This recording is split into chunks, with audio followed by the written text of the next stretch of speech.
Engkau Bapa yang kami sembah di dalam nama Tuhan Yesus. Kami kembali berkumpul di Jumsema Adonai.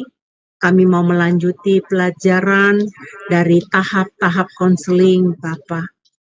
Bapa, kami mau duduk manis untuk belajar bagaimana tahap konseling ini yang kami akan pakai di dalam pelayanan kami sebagai hamba-hamba-Mu. Mampukan kami menyerap pelajaran ini ya Bapa. Bapa, Engkau juga memberkati narasumber kami Pak Dedi Kurniawan. Berikan dia kemampuan, hikmat untuk menyampaikan kepada kami pada saat ini. Berkati juga moderator kami, Ana Chandra, sehingga pada acara ke depan Tuhan, di menit-menit ke depan, semua dapat berjalan dengan lancar dan kami dapat belajar. Terima kasih Bapa. Kami peralaskan doa ini hanya di dalam nama Tuhan Yesus. Amin. Salam semua, kembali lagi di Sema Adonai. Dan kali ini kita akan memperkenalkan pembicara kita, yakni Pendeta Dedi Kurniawan. Dan berikut adalah profil singkat dari beliau. Beliau sudah menikah dengan istri bernama Junita S. Sos dan memiliki 2 orang anak, yaitu Christopher Hosea Eugene, 25 tahun, dan Aiko Rodita Eugenia, 18 tahun. Pendidikan: S1 Fakultas Ekonomi Manajemen UKRIDA pada tahun 1996, S2 Magister of Art STT Bethel The Way pada tahun 2013, S2 Magister Teologi STT Bethel The Way pada tahun 2015, S2 Magister Pendidikan pada tahun 2017 di Institut Kristen Borneo Balikpapan, S3 Teologia pada tahun 2018, Institut Kristen Borneo Balikpapan, Bethel Biblical Counseling Academy pada tahun 2022. Pelayan: Ketua Cahaya Kasih Ministry Wakil Gembala GBI Persatuan BSD pada tahun 2020. Mentor Gembala-Gembala Cabang pada tahun 2021 hingga sekarang. Gembala Jemaat GBI Ekousia Agape Karawaci Benton Junction UPH Karawaci. Pekerjaan: beliau bekerja sebagai dosen tetap di Institut Kristen Borneo Balikpapan. Beliau juga menjadi dosen tamu semua Bapak Ibu, Koko, Cici di sini yang luar biasa ya. Saya percaya bahwa setiap jerih lelah kita, jerih payah kita diperhitungkan oleh Tuhan dan hidup kita menjadi berkat. Itu yang Tuhan mau. Oke, baik, kita akan lanjut pelajaran kita berkaitan dengan tahap-tahap konseling malam hari ini. Nah, saya sebenarnya tidak hanya memperlengkapi Bapak Ibu Saudara tentunya di dalam mata pelajaran ya, atau boleh dibilang kuliah atau seminar ya gitu ya. Pasal konseling tidak, tetapi saya ada banyak materi yang nanti saya memang sudah planning untuk saya bagikan, untuk saya sampaikan buat Bapak Ibu Saudara supaya kita mendapatkan pengetahuan yang lebih luas lagi ya. Saya sudah menyiapkan pelajaran-pelajaran berkaitan dengan etika, moralitas ya, kemudian juga hal-hal berkaitan dengan nilai di masyarakat, tentunya dari posisi kita sebagai anak-anak Tuhan gitu ya. Jangan sampai kita ditolak begitu kata Tuhan ya. Ditolak maksudnya kita sudah mengaku sebagai anak Tuhan, tetapi kita ditolak itu dalam pengertian ternyata ada kriteria-kriteria kita sebagai anak Tuhan yang tidak pernah di hadapan Tuhan. Tetapi bukan cuma itu, kehidupan kekristenan kita juga jangan sampai ditolak oleh lingkungan masyarakat sekitar. Ketika kita berkomunikasi, ketika kita beraktivitas, bersosialisasi, di sana kita harus menjadi terang. Itu yang harus kita pahami, yang harus kita ingat. Nah, untuk jadi dalam dan terang, bagaimana tentunya ya. Nah, kita harus belajar tentang etika, kita harus belajar tentang nilai, dan kita harus belajar tentang moralitas. Karena saya melihat moralitas anak-anak Kristen hari ini terdegradasi karena banyak sekali pengaruh-pengaruh bukan yang positif tetapi yang negatif. Dunia ini berusaha untuk merusak umat manusia sedemikian rupa. Akan semakin banyak orang yang murtad. Itu planningnya iblis begitu kan. Karena sisa-sisa kekuatan dia terakhir itu adalah bagaimana dia bisa menarik sebanyak orang itu lepas dari iman percayanya dan sampai akhirnya mereka kehilangan apa yang disebut dengan keselamatan. Keselamatan yang tetap ada, orangnya kehilangan keselamatan. Nah, oke, kita langsung bahas kita nggak berlama-lama di sini. Kita akan masuk di dalam pembelajaran kita lanjutan berkaitan dengan pemahaman kita ya tentang counseling skill. Kalau nggak salah kemarin minggu lalu kita sudah belajar tentang dampak negatif ya. Bila hamba Tuhan tidak terlibat dalam pelayanan counseling. Saya ingat banget itu. Nah berarti kalau ini sudah selesai kita masuk di dalam slide berikutnya. Yaitu apa? Ya, yaitu dalam counseling skill-nya. Ya. Yang pertama di dalam counseling skill ada yang disebut dengan understanding. Nah kita ingin tahu nih apa yang disebut dengan understanding. Nah, understanding itu terjadi jika konselor mengosongkan diri dari perspektif pribadi dan masuk ke dalam perspektif konseli. Berarti ini berbicara sama dengan sudut pandang kita, pendapat-pendapat kita, ya pemikiran-pemikiran kita, ya dikosongkan begitu ya. Tetapi bagaimana supaya pemikiran kita yang saat ini terfokus kepada si konseli dapat kita pahami seutuhnya. Begitu. Jadi artinya berkaitan juga dengan fokus sebenarnya ya, fokus ketika kita mendengar, kemudian kita menganalisa, dan kemudian nanti kita memberikan setiap nasihat-nasihat yang akan disampaikan begitu. Nah, understanding terjadi jika konselor mengizinkan klien bicara sebebas-bebasnya. Artinya tidak perlu dibatasi ya. Biarkan dia berbicara sebebas mungkin, serileks mungkin, seenak mungkin begitu ya. Buat dia nyaman ketika dia berbicara, menyampaikan setiap keluh kesah, persoalan, masalah yang dihadapi. Kemudian yang A ya. Arti mengosongkan diri, yaitu seperti ini contohnya ya. Misalnya, Bu, bercerai itu dosa. Kenapa Ibu lakukan? Ya.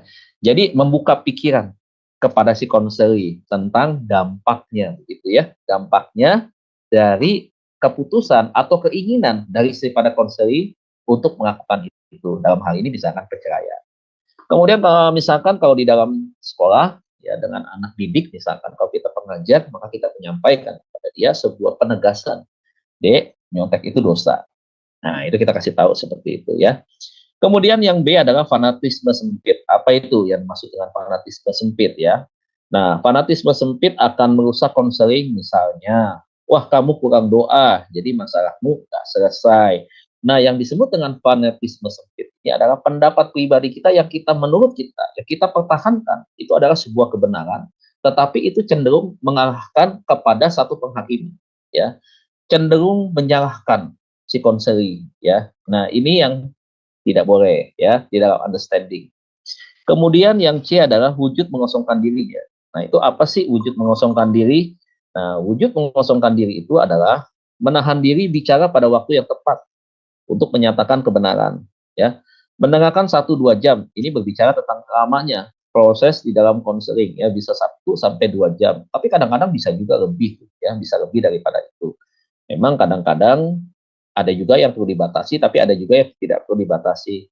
Tetapi bagaimana Pak? Apakah memang perlu dibatasi? Ya tergantung juga sebenarnya. Kalau pertanyaannya itu terlalu menyimpang jauh, keluar, tidak terfokus, ya kita mengarahkan supaya jangan terlalu melebar. Jadi masalah ini ya yang disampaikan apa ya, kemudian apa yang dialami akibat dari masalah ini, keinginannya apa ya dari masalah ini yang ingin dia capai. Nah, yang seperti itu begitu. Nah, kemudian bila understanding terjadi, maka konselor akan percaya kepada konselornya. Trust ya, berbicara tentang sebuah kepercayaan. Jadi berbicara tentang satu hubungan penilaian pre-counseling kepada si konselornya gitu. Nah, trust itu terbangun dari mana? Dari itu tadi ya, dari awal-awal kita sudah belajar tentang bagaimana penerimaan, bagaimana ketika kita mau merasakan beban, penderitaan, pergumulan yang dialami oleh si konseling. Nah, Bapak Ibu, yang berikutnya adalah di dalam understanding itu ada unsur-unsurnya. Nah, unsur-unsurnya di dalam understanding itu ada 3. Nah, kita lihat yang pertama itu adalah empati ya. Empati, yang kedua acceptance, yang ketiga adalah listening. Nah, kita akan lihat dan kita akan bahas satu persatu. Yang pertama, kita akan membahas tentang empati. Apa itu empati? Ya, empati adalah sikap konselor bersedia menempatkan diri pada tempat konseli, merasakan apa yang dirasakan konseli dan mengerti dengan pengertian konseli. Nah, ini adalah kemampuan yang peka terhadap orang lain dan kemampuan mengerti tentang perspektif orang lain. Ya, disebut dengan empatela. Ya. Apa itu? Ikut merasakan. Ya, empati, empatela itu ikut merasakan kesedihannya dia. Ya. Nah, contohnya apa? Beli sepatu sama, tapi beda. Nah, bedanya di mana? Ya, misalkan ada ujung ada paku di ujung sepatunya, misalkan seperti itu. Sepatunya sama, tetapi ada masalahnya yang berbeda. Gitu. Itu yang membedakannya. Nah, ini yang dimaksud dengan empati, ya, sebagai sebuah contoh. Kemudian yang kedua, sumber empati. Nah, sistem menyebut proses penyetaraan, ya. Tiruan yang paling mendekati adalah penyetaraan kemesraan antara bayi dan ibu. Jadi berbicara tentang satu korelasi, satu hubungan, kedekatan, ya. Michael, seorang anak 15 bulan, memberi boneka pada temannya Paul yang sedang menangis. Ketika Paul masih tetap menangis, Michael mengambil selimut pengaman Paul, ya. Jadi ini adalah sebuah contoh, ya, sebuah contoh daripada sumber empati begitu. Hal-hal yang sederhana sebenarnya terjadi kok di dalam kehidupan kita. Tidak hanya kita menunggu atau kita sedang memiliki rasa empati itu ketika di dalam proses konseling. Sebenarnya tidak, kan. Ada hal-hal yang lain di mana empati itu muncul dalam diri kita, gitu ya, kepada orang lain. Banyak, ya, banyak, tidak hanya harus di dalam meja konseling, di dalam ruang konseling atau ruang konselor. Nah, yang berikutnya adalah acceptance, ya, kesediaan konselor menerima konseling apa adanya. Bukan ada apa-apanya, bukan karena dia punya jabatan, bukan karena dia punya relasinya orang hebat, kemudian dia anak siapa, ya nggak ada urusan dengan itu, ya. Siapapun, di awal saya pernah bilang bahwa konselor tidak boleh membeda-bedakan siapa yang dia layani, ya, karena kita sebagai pelayan Tuhan, yang kita layani itu siapa.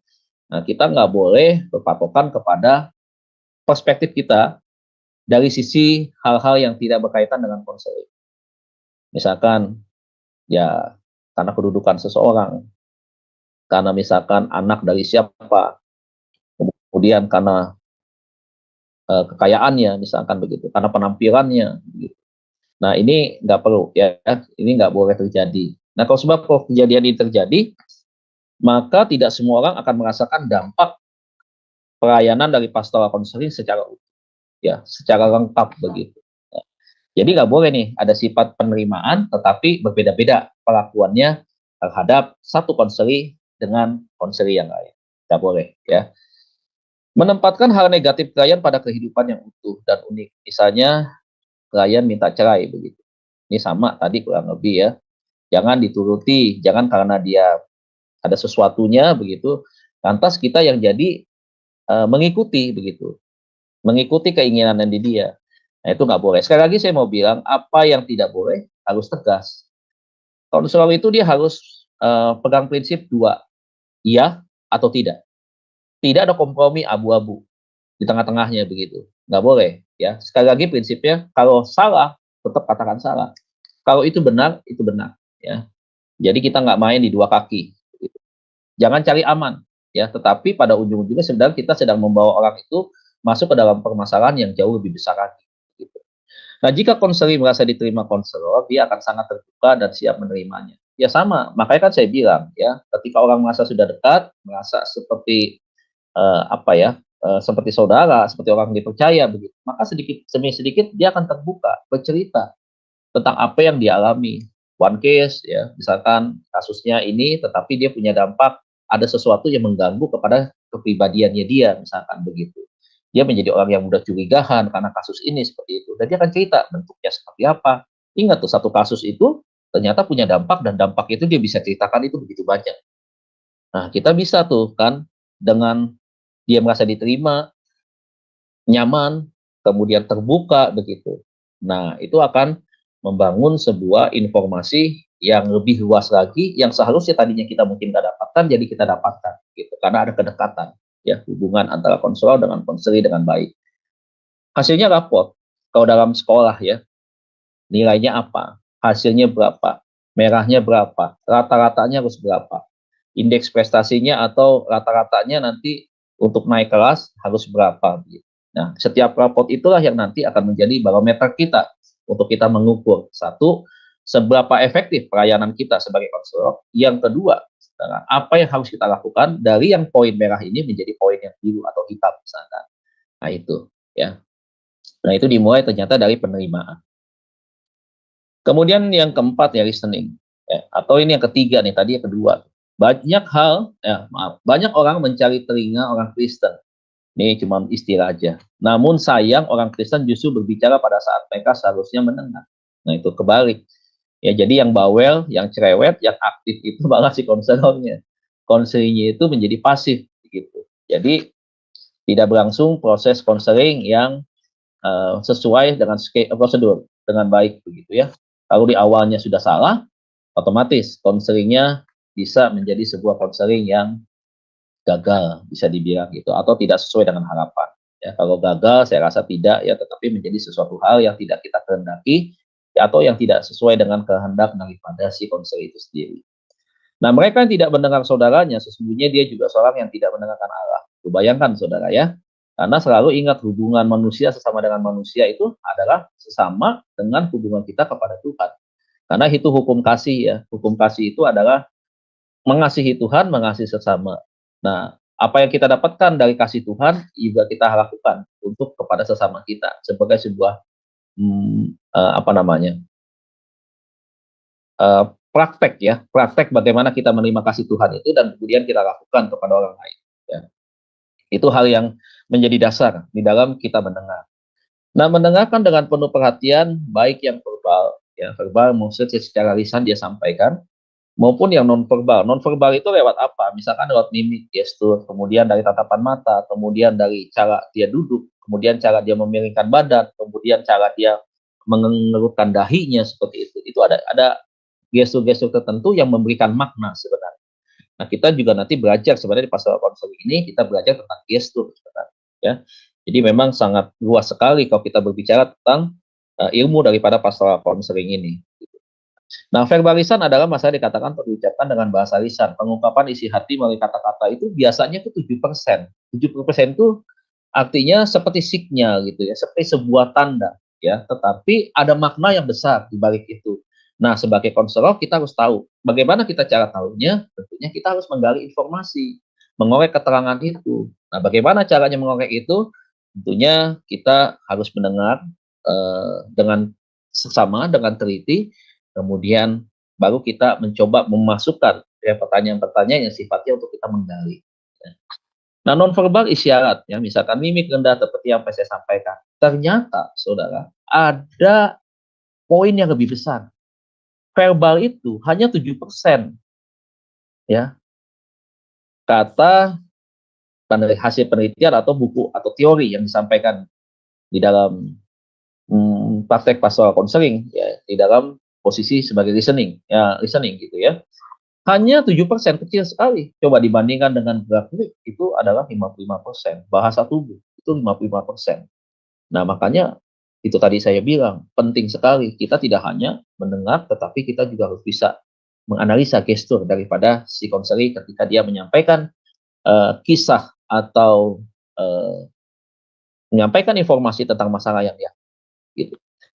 Nah, kemudian jangan lupa ada juga disebut dengan paralinguistik. Nah, itu apa paralinguistik? Kalau tadi kan 55 tambah 70%, nah ini sisanya. Berarti bahasa yang dipakai, tinggi rendahnya suara, istilah, tekanan suara, intonasi. Nah, ini kan kita bisa nangkep ya. Intonasi dia marah seperti apa? Diiringi dengan gestur atau mimik wajah yang seperti apa?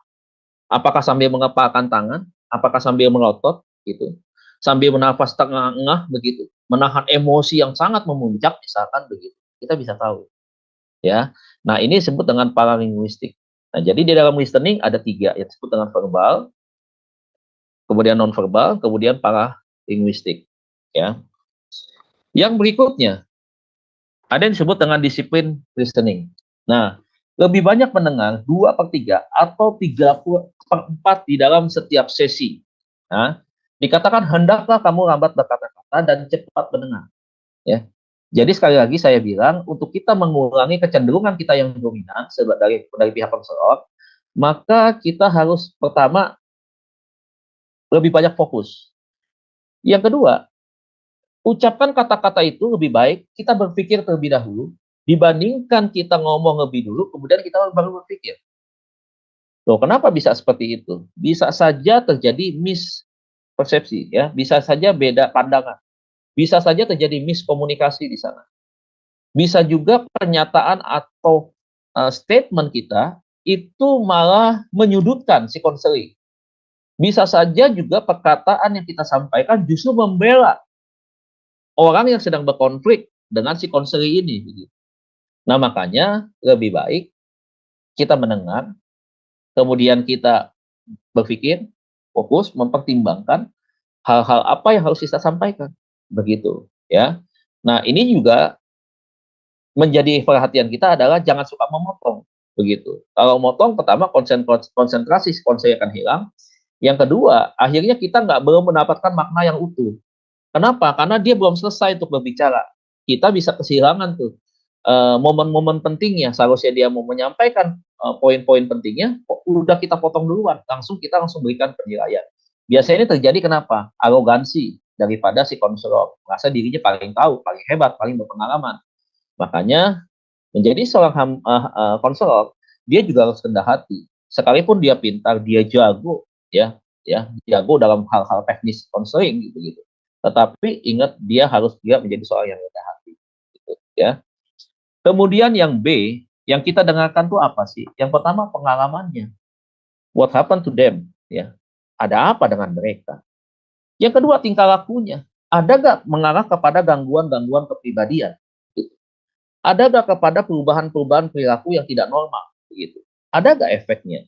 Nah, ini kalau ada, PR-nya tambah lagi nih konselor, ya. Kemudian yang ketiga, bagaimana perasaannya dengan emosinya dia? Ketika dia konseling, dia tidak bisa cerita, Pak. Kenapa? Karena ketika dia konseling, sepanjang dia cerita dari awal, itu dia menangis terus. Gitu. Nah, ada berkaitan dengan hubungan masalah emosinya dia. PR lagi nih yang kedua nih. Nah, kita kan belum mendapatkan esensi daripada pelayanan konseling ini. Kenapa? Karena sejak waktu kita dari awal kita mau menggali informasi, mendapat informasi, ternyata dia belum bisa. Kenapa? Karena itu tadi, ada kebawa suasana emosi yang sangat kuat di dalam dirinya dia. Ya, itulah makanya kenapa di dalam listening ini dibutuhkan kesabaran. Begitu. Bisa nggak misalkan ada kasus ketika seorang konseling datang kepada konselor, ketika dia konseling, akhirnya nggak sampai apa-apa, cuma ngeliatin dia nangis saja. Begitu, kita hanya ngasihkan tisu, begitu. Kita hanya merasa kasihan doang, begitu. Tetapi kita nggak dapat. Bisa ada yang seperti itu kasusnya, ya. Bisa ada. Tapi nggak apa-apa, layani aja. Pasti ada satu fase atau waktu di mana dia akan bisa mulai bercerita karena dia sudah mengungkapkan semua, menunjukkan ya perasaan emosinya dia seperti apa begitu. Berarti ketika dia ada emosi, berarti kan dia ada tekanan psikologis di sana gitu. Nah, biarkan aja itu dia keluar ya. Dia lampiaskan gitu ya atau dia curahkan semuanya ya dalam bentuk emosi itu tadi. Pada waktunya dia akan pulang intensitasnya.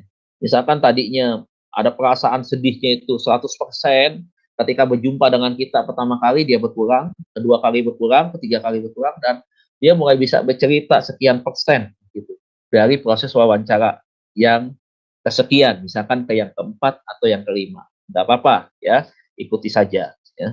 Kemudian yang C yang disebut dengan empati intensi. Apa itu? Mengerti seseorang ya. Nah, mengertinya itu apa sih? Mengerti seseorang itu bukan hanya kita mengerti, oh iya dia ini orangnya begini ya, orangnya kalau saya lihat nampak terlalu bersifat terburu-buru mengambil keputusan begitu ya, kurang tenang begitu. Bukan itu. Mengertinya itu dalam cakupan yang luas. Bisa mengerti tentang perasaan, bisa mengerti tentang pengalaman, bisa mengerti tentang masalahnya, bisa mengerti tentang kesedihannya dia, waktunya dia, harapannya dia. Jadi banyak yang harus kita tahu yang di dalam empati kita ini ya berkaitan dengan itu tadi ya. Kemudian menikmati percakapan. Ya, menikmati percakapan ini berbicara tentang jangan membangun sebuah komunikasi atau percakapan yang tegang. Jangan ya, karena ini akan membuat suasana juga jadi tegang, jadi akhirnya kaku suasananya begitu ya. Nah, kalau suasana sudah kaku, ini kan sesuatu yang tidak enak. Itu.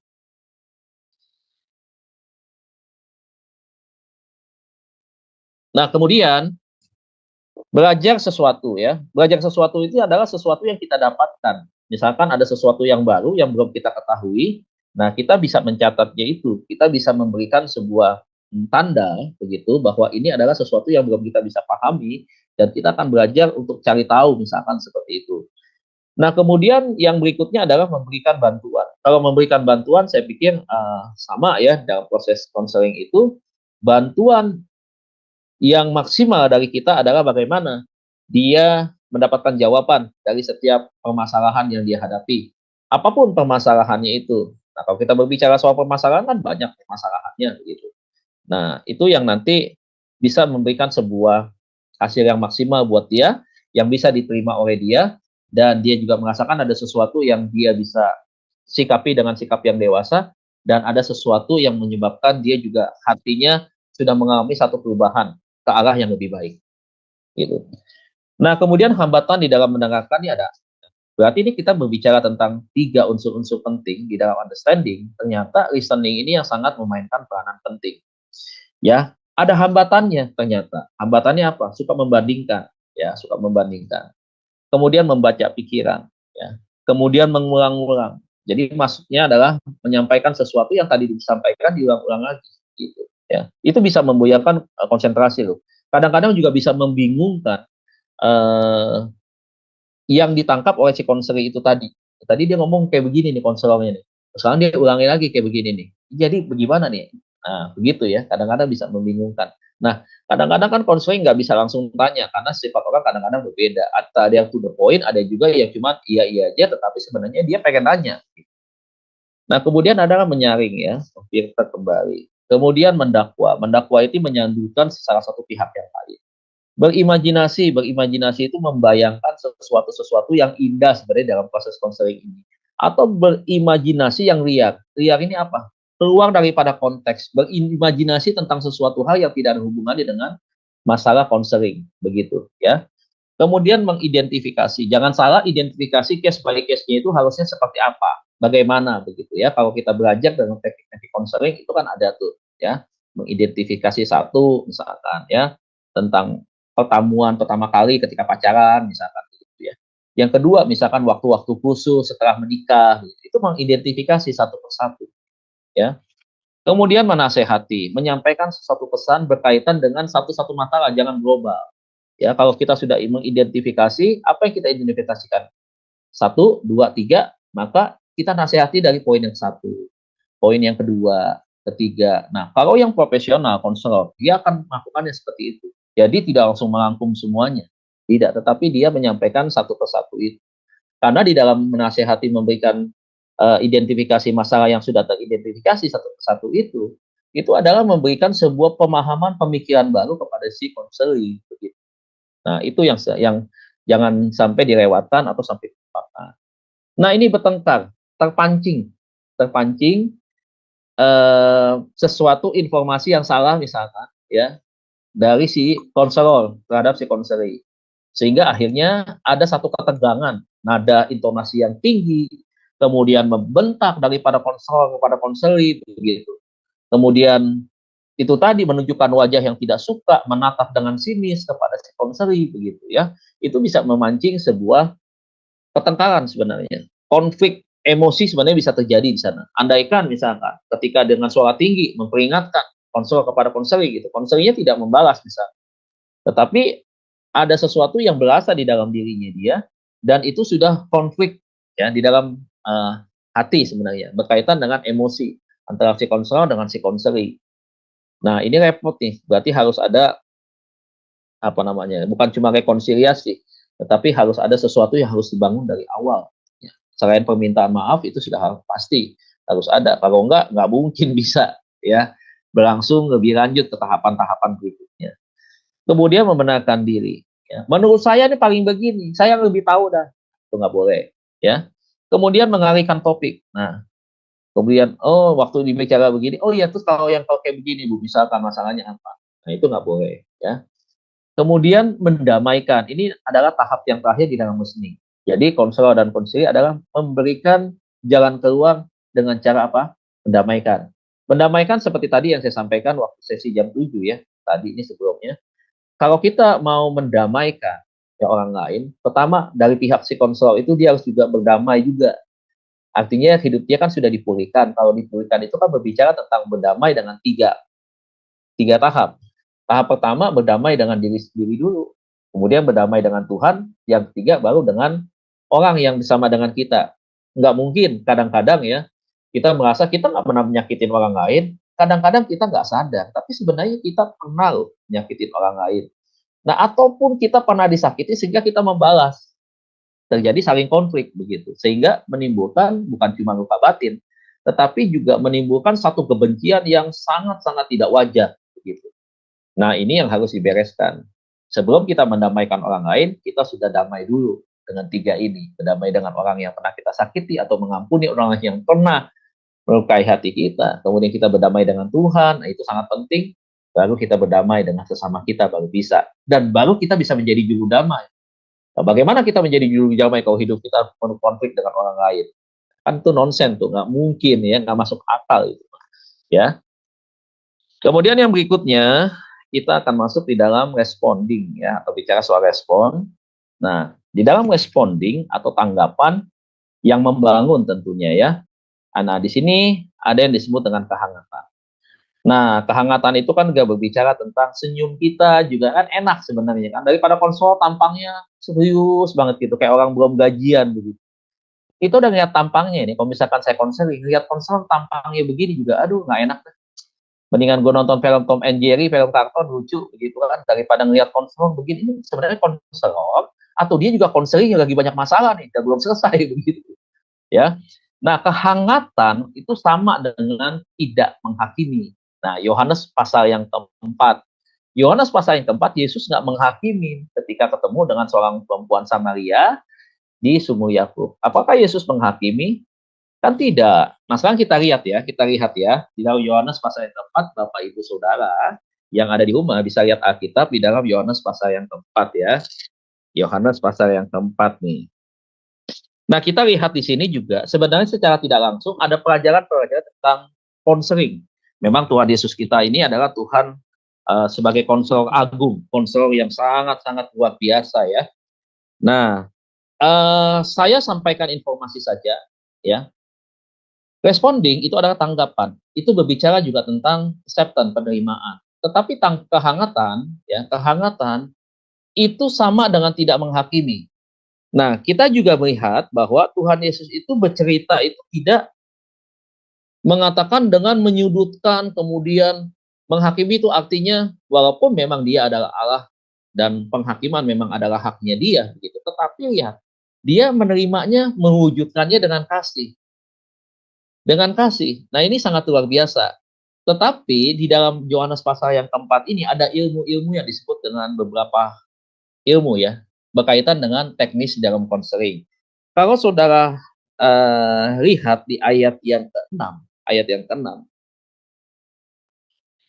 yang pertama di sana disebut dengan informal konseling ya, disebut informal konseling. Kenapa disebut informal? Ini sedikit saya keluar, tetapi saya memberikan sebuah pemahaman yang ada di dalam Yohanes 4. Disebut dengan informal konseling. Artinya apa? Tempatnya ini adalah bukan satu tempat yang formal. Ya. Di mana terjadinya? Di pinggir sumur Yakub. Ya, kira-kira jam 12 ya, jam 12 siang pastinya. Nah, kemudian ayat yang ke-7 ya. Kita lihat ya. Di sini Tuhan Yesus memulai dengan kalimat pembuka yang disebut dengan jemput bola nih.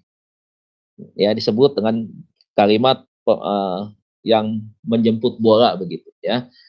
Maka datanglah seorang perempuan Samaria hendak menimba air, kata Yesus kepadanya, berilah aku minum. Dia membuka sebuah percakapan kepada si perempuan ini.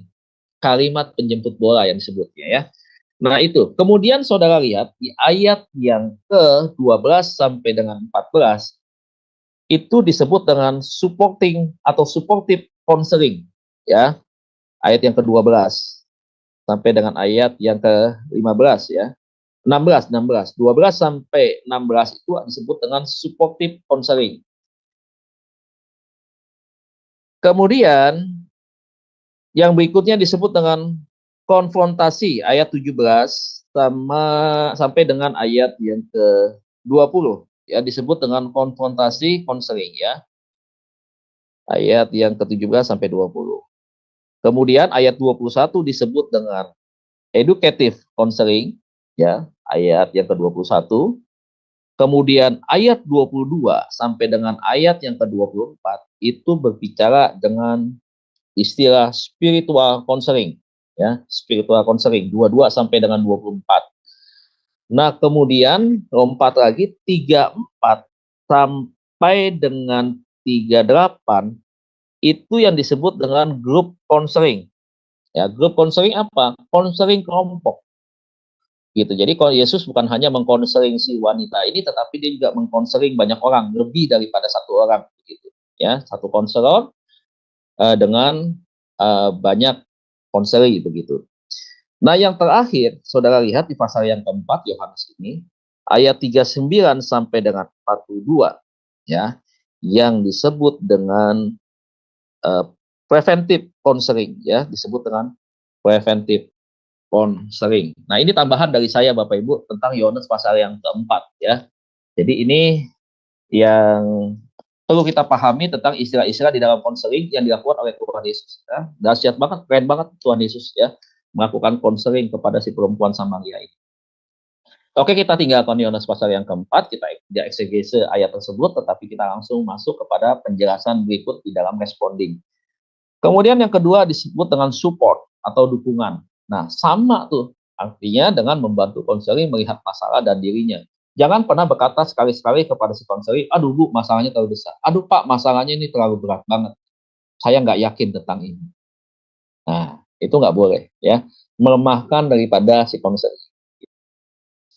Nah, kalau saudara sebagai konselor Kristen, yakinlah bahwa yang kita kerjakan itu adalah kepedulian kita, kasih kita kepada sesama. Dan yakinlah dengan iman bahwa yang memampukan bukan kepintaran kita, bukan kita lulusan dari sekolah mana, tetapi yang memampukan adalah Tuhan lewat Roh Kudus yang ada di dalam diri kita. Begitu. Jadi selalu ingat, saya selalu tulis di dalam buku saya, di pinggir Alkitab saya, selalu saya katakan bahwa Tuhan saya jauh lebih besar dari setiap masalah. Tuhan saya jauh lebih besar dari setiap masalah. Jangan dibalik. Masalahku lebih besar dibandingkan dengan kasih Tuhan misalkan kayak, waduh, ya repot, nggak selesai ini masalah, ya. Karena sumber pengharapan manusia tinggal Tuhan, sama Tuhan saja begitu. Kalau sama Tuhan saja sudah mengecilkan dan merasa bahwa Tuhan tidak mampu, pada siapa lagi? Nah, makanya banyak orang akhirnya depresi, stres, ya, stres, depresi atau langsung depresi sampai kepada gangguan kepribadian sampai menuju kepada gangguan jiwa. Kemudian yang berikutnya disebut dengan genuineness, ya. Genuineness, ya. Apa itu? Menyambut hangat, menjaga rahasia, ikut hadir dalam pengumuman klien. Ya, ini di awal kita sempat juga ya menyinggung tentang hal ini, tetapi tidak secara spesifik, gitu ya. Kemudian yang berikutnya adalah stimulating. Apa itu? Konselor aktif bantu klien bergairah bicara dalam konseling, memancing ide-ide dan membantu kelancaran percakapan. Jadi jangan selalu berbicara tentang satu hal itu lagi, monoton jadinya. Ya, bisa kehabisan akal juga begitu. Ya, kalau bicaranya soal itu lagi, soal itu lagi. Nah, kemudian yang berikutnya contoh respon atau eksplorasi atau yang disebut dengan stimulasi. Apa itu? Nah, contohnya coba ceritakan lebih lanjut mengenai hal ini. Bagaimana reaksi suami istri Anda? Kemudian apa ya? Kemudian saya kurang jelas begitu ya. Saya kurang jelas. Sebentar Bapak Ibu. Ya, saya kurang jelas.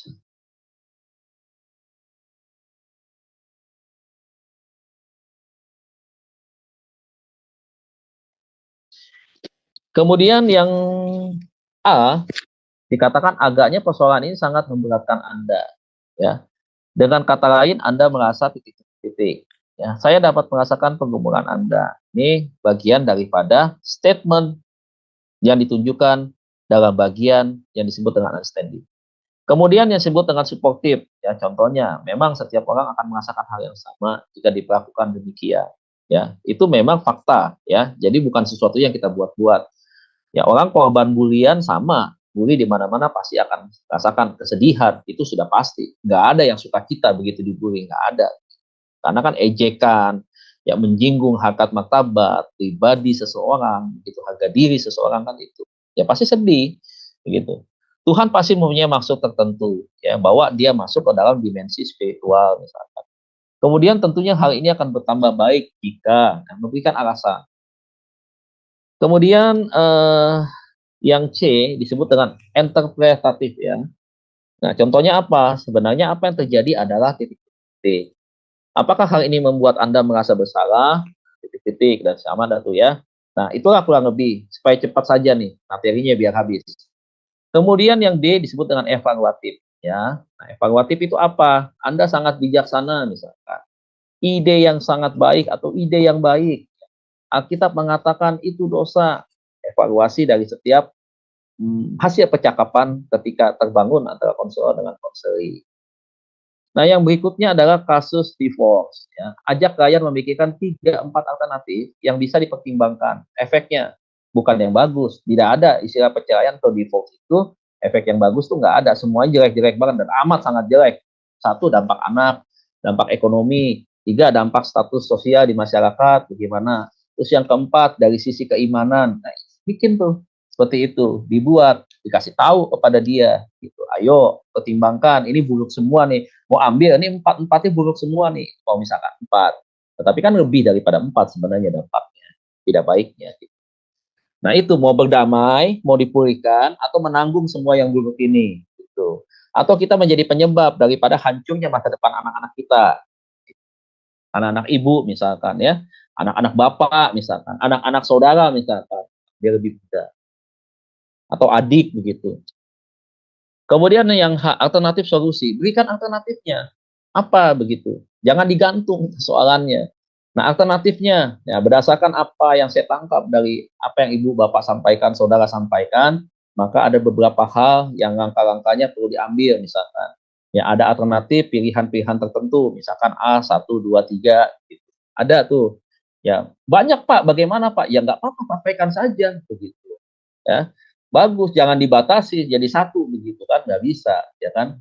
Nah, kemudian contohnya apa di dalam alternatif ini? Bertahan di rumah dengan komunikasi yang sangat minimal misalkan, ya. Kondisinya seperti ini, sekarang ini bisa bertahan tapi dimulainya dengan komunikasi walaupun minimal begitu. Nggak apa-apa begitu, ya, nggak apa-apa. Setidaknya ada komunikasi dibandingkan tidak ada komunikasi sama sekali. Akan membuat seseorang akan terpisah jauh, semakin jauh dengan pasangannya tanpa komunikasi, ya. Yang berikutnya berpisah sementara mencari tempat aman untuk memulihkan diri. Nah, ini maksudnya apa nih, Pak? Kan tadi dibilang nggak boleh berpisah sementara. Boleh. Berpisah sementara itu maksudnya adalah tidak memutuskan hubungan pernikahan. Bagaimana kasus-kasus ini? Tentu ini kasus-kasus yang berat. Misalkan KDRT, ya. Saya pernah, ya, kita pernah membahas kasus nyata adalah ketika seorang suami kalau udah gebukin istrinya, itu harus dipertontonkan di depan orang. Jadi diseret dari dalam rumah, itu diseret-seret sama dia di aspal itu, sampai rambutnya dijambak-jambak begitu, sampai istrinya teriak-teriak minta ampun, enggak ada, dia nggak dilepas sama dia. Ini kayak psikopat juga nih laki model kayak begitu, ya. Makanya dari 1 kali masyarakat sempat pisahin, sampai akhirnya masyarakat masa bodoh aja, begitu. Nah akhirnya kan kita nggak bisa seperti ini. Akhirnya bagaimana caranya? Akhirnya dipisahkan dulu sementara, supaya kenapa? Jangan sampai ada korban. Kalau didiamin begini terus nih, pasti satu sisi, si istri ini, satu kan dia menahan malu nih. Dia dipertontonkan di depan umum, mohon maaf ya, mohon maaf, seperti seekor binatang, begitu. Maaf aja, binatang saja, pencinta binatang, kucing di pinggir jalan aja kasih makan. Ini istri loh, pendamping loh, sampai diseret-seret seperti itu. Kan keterlaluan nih, laki-laki model kayak begini nih. Kalau iblis sudah menguasai, buah-buahnya kelihatan. Tindakan-tindakannya kelihatan. Kata-katanya juga tajam, pedas, dan melukai. Ya. Nah, ini kan udah sangat berbahaya. Apakah kita diamkan? Kalau kita diamkan, mati ini perempuan. Nah, bagaimana caranya menyelamatkan? Kita pisahkan dulu sementara, kemudian kita konseli. Ya, kita disampaikan kepada orang tua mereka, kedua belah pihak begitu ya. Ini harus berpisah dulu sementara nih. Nah, bagaimana dua-duanya? Apakah si suaminya saja yang harus diterapi misalkan kalau menggunakan bahasa terapi atau dilayani begitu kan? Hanya si suami saja? Enggak, bukan cuma suaminya, istrinya juga karena dia korban. Ada luka-luka yang tidak dia bisa terima begitu. Apalagi dari orang terdekat. Saudara mesti bedakan. Orang yang terluka dengan orang lain itu lebih mudah sebenarnya prosesnya untuk melepaskan sebuah pengampunan, pemulihan lebih mudah. tetapi dilukai oleh orang yang paling terdekat, itu yang paling sangat tidak bisa diterima dan sangat berat. Makanya kenapa rumah sakit jiwa itu kebanyakan yang pernah saya lihat terjadi kepada perempuan. Karena tidak sanggup secara mental, goncangan mental yang begitu kuat, akhirnya meremahkan sistem saraf secara fisik dalam dirinya dia. Kemudian juga tekanan-tekanan yang sangat-sangat kuat di luar kemampuannya dia, sehingga akhirnya mengalami gangguan jiwa. Ya, jadi persoalan yang berat itu menumpuk, tidak kuat untuk menampungnya, beban itu akhirnya pecah gitu ya. Istilah saya tuh pecah artinya menjadi sesuatu yang nggak pernah terbayangkan bagi si konseli ini atau si perempuan ini, dia bisa mengalami gangguan kejiwaan seperti itu. Siapa sih yang mau menikah, kemudian ujungnya mau mengalami gangguan jiwa, kan nggak mau juga, baik laki-laki maupun perempuan. Nah, kita pisahkan, tetapi tidak memutuskan hubungan suami dan istri. Ya, seperti itu, kita amankan dulu begitu. Nah, kita layani, kita pulihkan, sampai memang bisa ada waktu-waktu tertentu yang nanti satu kali kita melihat ada progres yang baik, kita bisa pertemukan lagi, kemudian nanti baru kita selesaikan. Tapi kalau sekarang bagaimana Pak? Kalau itu kita laporkan sebagai sebuah kasus KDRT, kita laporkan kepada pihak yang wajib, tentu jalur hukum tentunya. Tetapi belum tentu jalur hukum bisa membuat orang bertobat, si pelakunya. Belum tentu, begitu ya. Yang paling terbaik itu adalah bagaimana mendamaikan, memberikan pengertian, masukan, menuntun orang dari jalan yang salah lewat firman. Begitu. Ya, jadi berpisah sementara maksudnya itu. Ya, ada juga karena kasus biseksual bisa terjadi itu. Istrinya tahu, aduh, kecolongan nih, ternyata menikah dengan seorang pria yang punya kelainan seksual adalah biseksual. Dia tertarik dengan lawan jenis, dia juga bisa tertarik dengan sesama jenis dan bisa membangun sebuah kontak hubungan seksual dengan keduanya, baik yang dengan lawan jenis maupun dengan yang sama jenis. Nah, ini tidak bisa nih, misalkan ini udah pelanggaran berat ya kalau kasus di dalam makanya di Matius kan dikatakan begitu. Ya, boleh Kak bercerai, sebenarnya kan begitu kan. Tentunya ya nggak boleh bercerai. Tetapi kan waktu itu dibilang ya, dibilang apa? Waktu itu pertunangan, ada surat cerai begitu, itu yang Alkitab katakan itu dengan memberikan surat cerai itu adalah bukan pada waktu masa pernikahan, tetapi adalah pada waktu masa pertunangan. Jadi orang pada zaman Tuhan Yesus dulu ya sebelumnya, ya ketika orang tua mereka jasmani, Maria dan Yusuf, dia belum masuk dalam sebuah pernikahan, baru pertunangan, itu sudah disebut suami istri. Mereka tidak tidur campur. Nah, kalau andai kata salah satu pasangan kedapatan berzina, ya, pornea atau juga moikau, ya, penyimpangan seksual, ya begitu ya. Nah, dia salah satu boleh diceraikan begitu, karena belum masuk di dalam pernikahan, begitu. Tetapi kalau sudah menikah, apa yang sudah dipersatukan oleh Tuhan, kita kembali kepada Bible, kejadian pasal yang pertama itu tidak boleh diceraikan. Ya, tidak boleh cerai dengan apapun. Berarti harus dipulihkan, harus dibereskan. Dan harus ada penerimaan. Berarti harus kita flashback ke belakang, beresin, obati, sembuhkan. Begitu. Nah, setelah sembuh dari awal ini, maka baru bisa dipersatukan. Prosesnya memang tidak cepat, tergantung, tetapi bukan berarti Tuhan tidak bisa memulihkan dalam waktu yang sekejap. Saya sangat percaya Tuhan Maha Kuasa, mampu mengubah segala sesuatunya dari sesuatu yang kelam bisa menjadi sesuatu yang nyata, yang terang dan indah begitu. Ya, jadi ini nih, ya kasus-kasus yang berat seperti ini bisa terpisahkan untuk sementara, tidak memutuskan hubungan perceraian, apalagi sampai ke pengadilan kemudian keluar surat cerai. Tidak boleh, ya. Konselor harus memberikan sebuah pemahaman, ya, penegasan, tidak kompromi. Kalau ini terjadi proses perceraian secara negara, saya akan mundur dan saya tidak akan layani lagi. Dan saya dan konselor tidak pernah menyangankan ngapain berharap sama laki yang modelnya gila kayak begitu. Mohon maaf kalau saya pakai kata ada kasar, harusnya ODGJ. Gila dalam pengertian itu tindakannya, ya, tindakan yang barbar, tindakan yang abnormal begitu, yang nggak berkenan, ya, yang nggak wajar begitu. Nah, ngapain begitu? Lebih baik kamu putuskan aja, kamu bercerai aja, kamu masih muda, kamu masih punya peluang untuk menikah lagi. Nah, ini nggak boleh.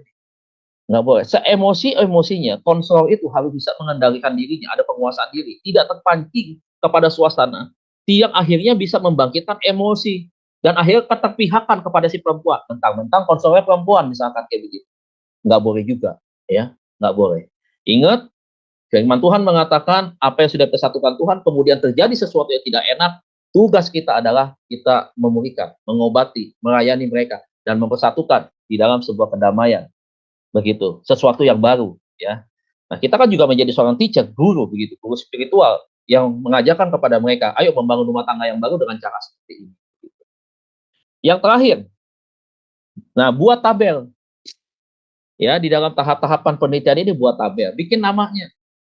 Pertemuan pertama, case-nya seperti apa? Aduh, saya harus cari lagi nih sebenarnya. Saya nggak siapin, saya minta maaf nih. Sebenarnya tabelnya ada, tapi saya apa namanya ya, saya nggak itukan lagi. Tapi kalau Bapak Ibu mau tunggu sih nggak apa-apa gitu ya, saya bisa carikan begitu. Tetapi ini apa namanya ya, itu dibuatkan tabel ya, dibuatkan tabel supaya kita tahu. Oke, kapan itu nanti saya kasih lihat lagi deh ya Bapak Ibu ya. Jadi saya bahas ini dulu nih.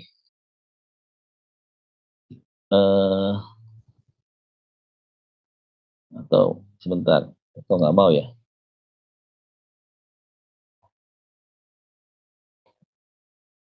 Ya, kita buat tabel ya Bapak Ibu ya. Case-nya apa begitu ya, kemudian kasus-kasusnya bagaimana itu bisa terjadi. Nah, itu kita harus buat. Kalau kita nggak buat, kita nggak punya alat untuk evaluasi, untuk kita mempelajari ya. Nah, ajak klien membuat tabel plus minusnya apa. Ya, setiap pilihannya apa. Ajak dia memikirkan dan mengatakan sendiri begitu kan, ya. Perlu dia tuntun artinya di dalam hal ini ketika membuat tabel. Artinya apa yang ibu kehendaki ke depan? Apa harapan ibu begitu. Nah, itu yang harus ditulis. Nah, sebuah contoh. Oke, Bu. Kalau ibu memilih untuk bercerai, mari kita pertimbangkan bersama apa yang akan ibu alami. Satu, anak-anak ikut siapa. Nah, ini kan salah satu bentuk adalah pertimbangan-pertimbangan, solusi-solusi yang harus dipikirkan ke depan, ya. Nah, contohnya seperti itu dengan cara kita membuat tabel. Ya, jadi ini materi akhir daripada kita belajar tentang ini tadi, ya Bapak Ibu ya. Kalau ada waktu, saya akan menyampaikan tentang ini, ya. Kalau memang ada waktu. Tapi sampai saat ini saya coba kembalikan ke moderator untuk mungkin menyampaikan sesuatu berkaitan dengan materi yang sudah kita bahas sisa dari pertemuan minggu kemarin. Terima kasih. Saya mau menanyakan seperti kasus seorang ibu rumah tangga yang dia mengalami KDRT dalam keluarganya. Jadi dari suaminya ya. Kan kalau keadaan seperti ini memang baiknya mereka dipisahkan ya Pak. Karena kalau tidak ibu ini akan terus dihajar oleh suaminya ya. Dan suaminya ini kebetulan seorang yang tidak mengenal Tuhan dengan sungguh ya, walaupun dia agamanya ya Kristen gitu. Dan dia juga mempunyai kebiasaan yang buruk, seperti pemabuk, penjudi. Nah, untuk masalah seperti ini baiknya itu diselesaikannya bagaimana, Pak? Karena untuk mengalami pemulihan pada suaminya itu bukan hal yang mudah ya, Pak Dedi. Karena suaminya ini kan memang juga tidak mengenal Tuhan dengan baik, lalu dia juga mempunyai kebiasaan yang buruk, Pak. Seperti dia suka mabuk dan berjudi. Nah, ini untuk penyelesaiannya ini baiknya sebenarnya bagaimana, Pak Dedi? Ya, terima kasih, Pak Dedi. Ya, makasih. Ini pertanyaan yang bagus ya. Jadi gini, harusnya dilihat ke belakang. Tanya si istrinya, apakah dia mengenal si suaminya ini pada waktu itu memang sudah seperti ini atau belum? Itu yang pertama. Yang kedua, pada waktu dia mengenal si suami ini atau calon suaminya gitu ya, apakah dia sudah di dalam Tuhan atau belum? Nah, itu pertanyaan kedua. Dan yang ketiga adalah, apakah ketika dia menikah, ataukah ada campur tangan pihak ketiga bisa? Misalkan karena tekanan dari orang tua si wanita, atau mungkin karena bujukan daripada keluarga daripada si pria ini gitu. Atau yang keempat misalkan, ini sih persentasenya kecil. Misalkan karena dijodoh-jodohin sama temannya, sehingga akhirnya jadi suka begitu. Nah, ketika orang sudah suka, kadang-kadang nih yang sering kebablasan adalah dia nggak mengamati secara cermat sebenarnya. Menerima aja, menganggap semua itu pasti baik, namanya sedang jatuh cinta. Kadang-kadang, mohon maaf ya, logika hampir nggak dipakai begitu. nggak ada analisa, nggak ada observasi tentang calon pasangan. Sehingga ini menjadi salah satu faktor penyebab daripada masalah yang dia hadapi, begitu. Nah, kemudian itu yang pertama, masuk di dalam ruang lingkup pembagian masalah ya sebenarnya ya. Analisa yang kedua adalah apakah sejak dia menikah memang beberapa tahun kemudian ya, atau beberapa waktu kemudian baru muncul tuh kebiasaan-kebiasaan jelek itu enggak begitu. Kalau memang tadinya enggak, yang tadi ya pertama itu beberapa pertanyaan, ada 4 pertanyaan itu memangnya tidak seperti itu, kemudian baru muncul setelah menikah, coba tolong analisa, adakah masalah-masalah yang dari kedua belah pihak ini, misalkan perlakuan dari istri kepada suami yang membuat suami itu tidak bisa menerima misalkan, begitu. Lihat hubungan ekonominya dari si perempuan ini, apakah perempuan ini yang dominan di dalam ekonomi sehingga kadang-kadang bisa saja akhirnya menyudutkan pihak suami, si suami merasa tertekan, akhirnya dia lampiaskan emosinya itu dengan cara dia minum, cari ketenangan. Sebenarnya bukan cari masalah, bukan menyelesaikan masalah, itu tambah masalah. Apakah dengan cara seperti itu adalah bagian dari pelampiasan dia? Di satu sisi dia mencintai istrinya, tetapi dia tidak mau menyakiti, sehingga perasaan kekecewaan, kekesalan dia tumpahkan ke dalam diri dia sendiri. Itu bisa muncul seperti itu. Kemudian yang berikutnya adalah bagaimana setelah menikah tinggalnya di mana? Kemudian lingkungannya seperti apa? Dan kalau ada di lingkungan itu ada lingkungan yang memang seperti itu, ya banyak peminumnya misalkan, ya. Nah, berarti dia ada satu komunitas yang salah, begitu. Salahnya siapa? Ya pertama kita mungkin nggak tahu awalnya, tetapi yang salah tentunya adalah pihak suami nih misalkan, ya. Pihak suami, tetapi di dalam hal ini saya juga nggak bisa menyalahkan 100% karena kita nggak konseling nih, kan konseling kan saya bilang, kita nggak bisa menyalahkan salah satu pihak, gitu. Tetapi kita bisa menduga, kan inisiatif biasanya datang dari laki-laki misalkan. Ketika ada komunitas yang seperti itu, datang awalnya pengen ngobrol, pengen deket, akhirnya ikut-ikutan, dan akhirnya jadi sebuah kebiasaan. Nah, kita harus lihat analisa seperti itu. Nah, kemudian yang ketiga adalah, ya, apakah ada sesuatu yang berkaitan dengan misalkan tekanan-tekanan tertentu misalkan, bukan hanya dari pihak istri misalkan ada tuntutan-tuntutan dari pihak mertua misalkan begitu, atau dari orang tua si pria sendiri begitu, sehingga menyebabkan dia rasa semangat kepercayaan dirinya itu hilang, sehingga akhirnya dia merasa bahwa dia menganggap dirinya dia adalah sesuatu orang atau pribadi yang tidak bisa mewujudkan harapan daripada tuntutan yang dilakukan oleh pihak yang bukan istrinya misalkan, di luar dari rumah tangga mereka. Apakah ada itu atau tidak? Nah, itu tentunya kan perlu dianalisa satu persatu begitu ya, dirangkum dalam case by case-nya, kemudian dianalisa lagi dalam kelompok. Kelompok ini yang keduanya tadi, pengaruh lingkungan kah, pengaruh masalah dengan pihak ketiga kah, atau dengan istri kah, itu analisa yang kedua. Nah, itu perlu dilakukan hal-hal yang seperti itu. Nah, bagaimana kalau misalkan sudah terjadi seperti ini tentunya? Yang pertama memang harus konseling, begitu, konseling. Si istri juga konseling, kemudian minta kepada pihak konselor ceritakan kebiasaan-kebiasaan buruk itu dampak negatifnya apa ke dia. Tentunya juga kalau sudah punya anak pasti ada dampaknya ke anak, pasti ada itu. Nah, sekarang bagaimana caranya untuk supaya masalah ini bisa diselesaikan? Nah, itu yang harus dilakukan di dalam konseling yang dibangun. Nah, setelah itu dari pihak si pria inilah ya, nanti ada bagian yang bisa datang, berkenalan, membangun hubungan yang dekat, begitu. Kemudian di sana konseling bisa masuk, begitu. Jadi jangan tiba-tiba panggil konselor, datang dipanggil itu suami, kamu kenapa sih begini-begini? Itu bukan teknik konselor, gitu ya. Karena justru dia akan merasa, oh ada pembelaan nih dari pihak istri misalkan, ada penyudutan nih ke saya nih sebagai pelaku misalkan, begitu. Jangan seperti itu. Jadi harus diikuti, ya. Jadi tahapan-tahapannya ini tuh kita perlu cari tahu, begitu, ya, supaya eh, tidak masalahnya menjadi luas. Kalau memang masalah itu adalah lingkungan, tinggalkan lingkungan itu, pindah ke tempat lain.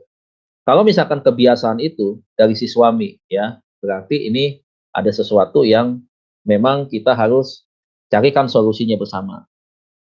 Kalau kekerasan kadang-kadang belum tentu. Kekerasan misalkan begini ya, bersikap tinggalkan suami biasanya nih, ya perempuan kan kadang-kadang begitu nih, ya emosi, ya kemudian tinggalkan itu suami sendirian pulang ke rumah orang tuanya begitu kan, akhirnya ditinggalkan. Gue pengen tahu lu nggak ada gue bisa hidup apa enggak sih, ngancem begitu kan. Ternyata malah enak dia nggak ada istri, dia bisa lebih bebas begitu. Bahkan bisa-bisa nanti ke sesuatu yang lebih fatal, misalkan tadinya cuma mabuk, sekarang bisa bawa perempuan ke rumah, misalkan begitu. Kan tambah masalah sebenarnya. Nah, jadi yang perlu dibereskan itu adalah pertama, libatkan konselor pasti, cari informasi dari istrinya, dan suaminya tangani gitu, tangani dulu. Jangan langsung bertindak seperti bertindak sendiri, melangkah sendiri di luar keputusan. Jadi itu Bu, yang harus dilihat dulu masalahnya, case by case, jadi analisa dulu gitu. Tapi kalau ini masalahnya Pak, suaminya ini sudah almarhum gitu loh. Jadi ketika ibu ini membangun sebuah rumah tangga, dia itu mengalami KDRT ya, sepanjang masa perkawinannya dengan suaminya itu dia mengalami kekerasan ya, baik mental maupun batin maupun fisik ya, karena suaminya ini seorang pemabuk dan penjudi. Nah, tetapi sekarang suaminya sudah meninggal Pak, itu. Dan ibu ini memang tidak pernah konseling. Tapi yang saya mau tanyakan ini dampaknya bagi anak-anaknya itu apa Pak?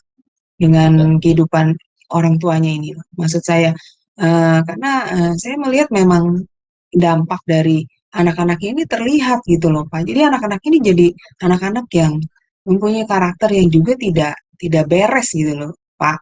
Menurut saya lihat ya banyak sekali hal-hal yang negatif gitu loh, yang buruk ada di dalam diri anak tersebut. Nah ini bagaimana Pak untuk menyelesaikan masalah ini? Ya terima kasih Pak Dedi. Ya makasih. Jadi makanya kalau selalu saya bilang kalau orang tua bertengkar jangan di depan anak. Yang kedua, orang tua itu kalau sudah menikah harus berpikir dewasa. Ya dewasanya apa? Bahwa kalau kita sudah membangun rumah tangga, maka kita ini kan bukan lagi, memang kita berkatakan bahwa kita menikah ini satu, tetapi kan kepentingannya nggak boleh satu. Ya kita harus tahu bahwa ada juga bagian-bagian istri, ada juga bagian kita. Dan ada nanti setelah punya anak, ada bagian anak. Nah tentunya apa yang harus dihidupin? Jadilah contoh dan teladan yang baik dan benar. Ya. Nah kalau ada kekurangan antara suami dan istri, sependapatan, ketidaksetujuan, sampaikan itu di dalam tanpa di depan anak-anak. Begitu. Nah kalau sudah seperti ini, contoh yang tidak baik jelas meninggalkan luka kepada anak. Nah bagaimana yang penanganannya? Saya yakin anak ini adalah juga bagian daripada korban sebenarnya. Nah jadi dia kehilangan 100% ya peran daripada orang tuanya sebenarnya, antara ibu dan papahnya sebenarnya. Karena kalau bicara soal peran maksimal orang tua itu kan nggak bisa suami dan istri dibagi 50-50 jadi 100%. Enggak, dua-duanya harus maksimal 100%. Peran ibu 100%, peran papa itu 100%. Buat anak-anaknya, nggak bisa setengah-setengah. Emangnya mau patungan, mau nonton bioskop misalkan. Kan kagak, ini kan 100% ya harus utuh begitu, tak boleh dikurangi. Nah, ini makanya kalau ada kehilangan 50% peran yang tidak baik kepada anak, 50% buruk yang diterima oleh anak, maka yang 50% ini harus diperbaiki.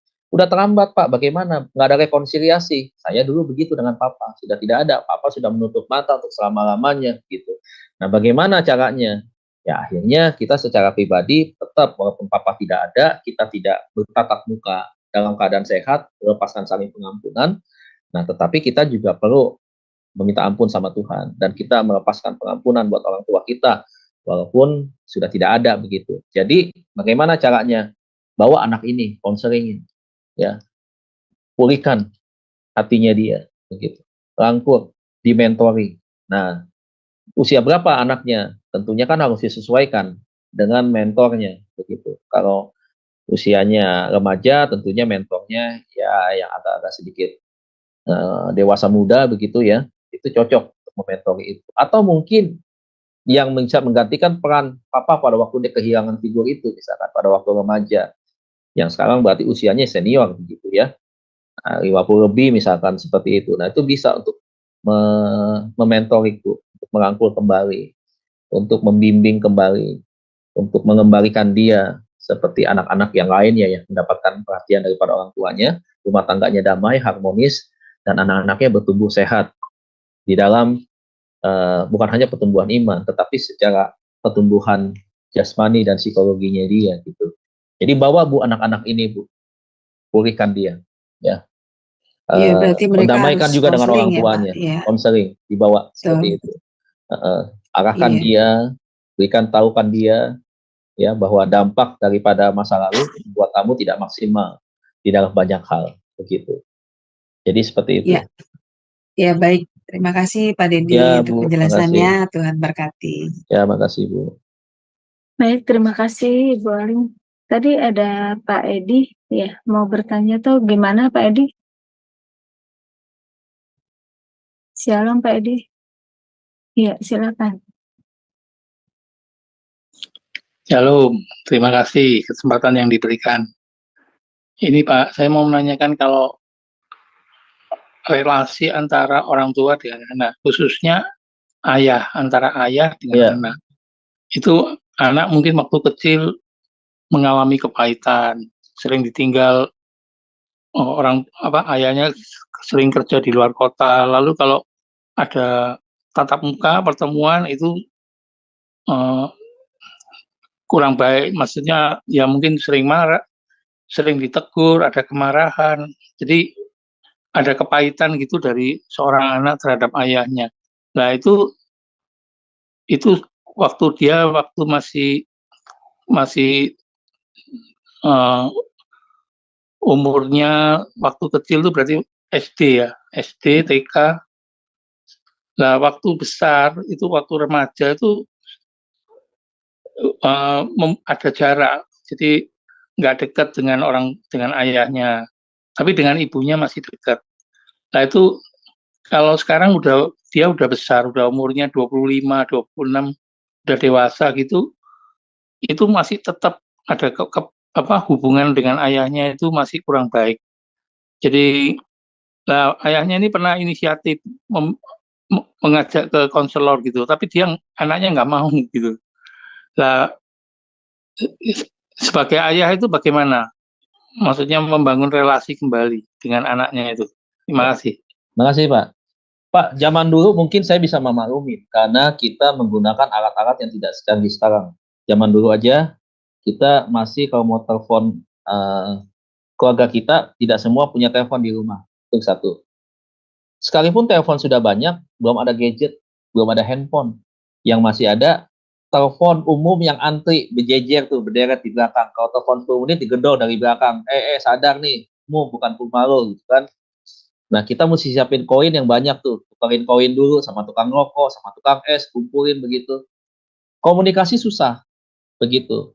Tetapi, ya kalau kita konteks dulu sebenarnya ini yang tidak boleh dimiliki paradigma oleh para ayah, laki-laki, bahwa Anda seorang pekerja keras itu bagus. Anda adalah membuktikan bahwa seorang pria itu adalah pahlawan bagi keluarganya. Dia adalah seorang yang bertanggung jawab ya, sebagai seorang yang bukan cuma protektor sebenarnya, tetapi dia juga penyedia, supplier ya. Nah, tetapi jangan lupa bukan cuma dua fungsi itu. Dia juga harus menjadi seorang edukator, seorang yang mendidik buat anak-anaknya. Dia juga harus menjadi seorang sahabat buat anak-anaknya begitu. Nah, bagaimana caranya? Kalau misalkan konteks dulu, harusnya sih selalu disempatkan untuk telepon jangan kepada istri saja, kepada mamahnya. Mana anak sudah pulang atau belum? Atau ngomong sama istri bawa surat, misalkan zaman dulu kan surat tukang pos tuh yang diantar pakai motor Suzuki A100, ya kan? Kirim itu surat. Mah, besok aku mau telepon lo. Iki lo, jam sekian lo. Aku mau telepon dia lo, mau ngomong lo. Udah lama nih, mau kangen. Sebenarnya aneh juga kalau ada seorang laki-laki, dia berpisah ataupun nggak berpisah, ada di satu kota, kerja dari pagi sampai malam, nggak punya kerinduan untuk ngobrol dengan anaknya, rasa-rasanya salah. Saya tidak menyalahkan. Ini satu sikap yang salah, yang menurut saya adalah sebuah kecerobohan daripada seorang pria atau seorang papa kepada keluarganya, khususnya kepada anak-anaknya, begitu. Nah, harusnya quality time, sekarang quality time. Seharusnya ada waktu-waktu yang harus dia bagi. Walaupun sedikit, tetapi setidaknya komunikasi. Ingat, anak dari usia 0 sampai dengan 5 tahun itu adalah peran di mana ibu itu maksimal. Tetapi 6 sampai 12 itu adalah peran bapak. Itu yang muncul. Dia mencari identitas. Dia belajar tentang banyak hal berkaitan dengan figur, sosok seorang laki-laki. Begitu. Nah, ini jangan dilupakan. 6 sampai 12 ada pola pembiaran. Nah, ini akan menyebabkan anak-anak akhirnya kehilangan figur bapak pada res. Sehingga akhirnya berdampak kepada rasa kekecewaan, kemarahan yang meluap. Ada pembandingan diri dia dengan papa-papa dari teman-temannya dia yang lain. Akhirnya timbul penafsiran yang salah. oh papa nggak sayang saya, papa nggak suka dengan saya, dan seterusnya. Yang negatif semua penilaiannya, tafsirnya tuh yang negatif. Nah, kalau zaman sekarang Pak, zaman udah canggih. Video call aja sama anak susah banget. Handphone 500.000 aja masih bisa video call. Yang nggak 500.000, mungkin sekarang udah nggak bisa kali ya. Yang 1 juta lah masih bisa video call. Mau HP Cina kek, mau HP dari gurun pasir kek. Pokoknya dia masih bisa tuh untuk video call. Yang ngomong aja. Cari wifi begitu kan, nggak pakai pulsa kan ke wifi misalkan. Cari kan di mana sambil makan begitu ada wifi-nya. Ya kita ngomong. Selalu sediakan waktu untuk quality time. Nah ini berbicara tentang hal itu. Jadi aturlah waktu, bagilah waktu antara kesibukan dengan tanggung jawab kita sebagai seorang suami dan kepada anak jangan sampai dilupakan. Nah itu bangun kedekatan ya dengan istri, dengan anak-anak. Nah jangan lupa juga kalau kita melihat bahwa kalau anak sudah terjadi seperti itu, respon dari seorang bapak adalah dia menghampiri anaknya, dia meminta maaf dan memberikan pengertian. Begitu, minta maaf dan wujudkan sikap penyesalan itu di depan anak. Tidak ada seorang anak pun kecewa apapun ketika papahnya yang bisa menyampaikan itu. Papa sudah berjuang untuk kamu, ini itu ada kesalahan papa bukan orang yang sempurna, mau meminta maaf tentang hal ini. Pasti bisa terjadi sebuah tindakan memaafkan. Yang sekarang yang saya ingatkan adalah, kalau bapak-bapak sekarang, kalau misalkan kita tegas bersikap kepada anak, jangan kita menghakimi, setelah itu kita biarkan. Udah ditinggalkan begitu aja, anak nangis terseduh-seduh di kamar, kita diamin aja. Nah ingat, tujuan kita mendidik anak kita dengan cara yang keras, misalkan sudah kelewat batas, itu kan adalah bentuk kasih sayang kita. Nah kasih sayangnya ini sebenarnya kita keluarkan, kita wujudkan dalam bentuk menghakimi, kemarahan, dan seterusnya. Tetapi kita lupa untuk merangkul. Seharusnya kita merangkul, setelah kita memarahi, menasehati, membuat dia menangis. Entah itu menyesal, atau dia malu, gitu, atau dia terluka karena kata-kata kasar daripada seorang papa. Nah, seharusnya papanya menghampiri jam kemudian atau setengah jam kemudian, hampiri, rangkul dia, peluk dia, dan sampaikan, Pak lagi, Dek, Nak, siapa namanya, sebutkan, ya, itu anak, maksud papa begini, kemudian dirangkul, tunjukkan rasa belas kasihan saya dengan memeluknya dia. Ketika itu tidak terpendam lama, goresan ada di badan dia, itu bisa sembuh, Pak. Jadi tidak tertunda-tunda menjadi satu penyakit kronis, ya. Jadi harus dirangkul, diberikan pengertian. Kalau dia sudah diberikan pengertian, dia mengerti, itu aman. Dia tidak sakit hati. Dia tidak akan menjadi anak-anak yang akhirnya kecewa, dendam sama papa. Kebanyakan orang tua adalah mereka menghakimi, tetapi mereka tidak merangkul. Nah ini, dan tidak memberikan pengertian tentang kenapa dia harus marah. Begitu. Jadi itu Pak.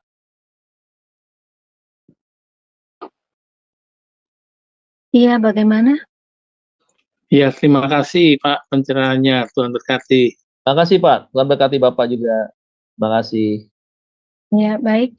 Masih ada waktu ya. Barangkali ada yang mau diskusi atau bertanya.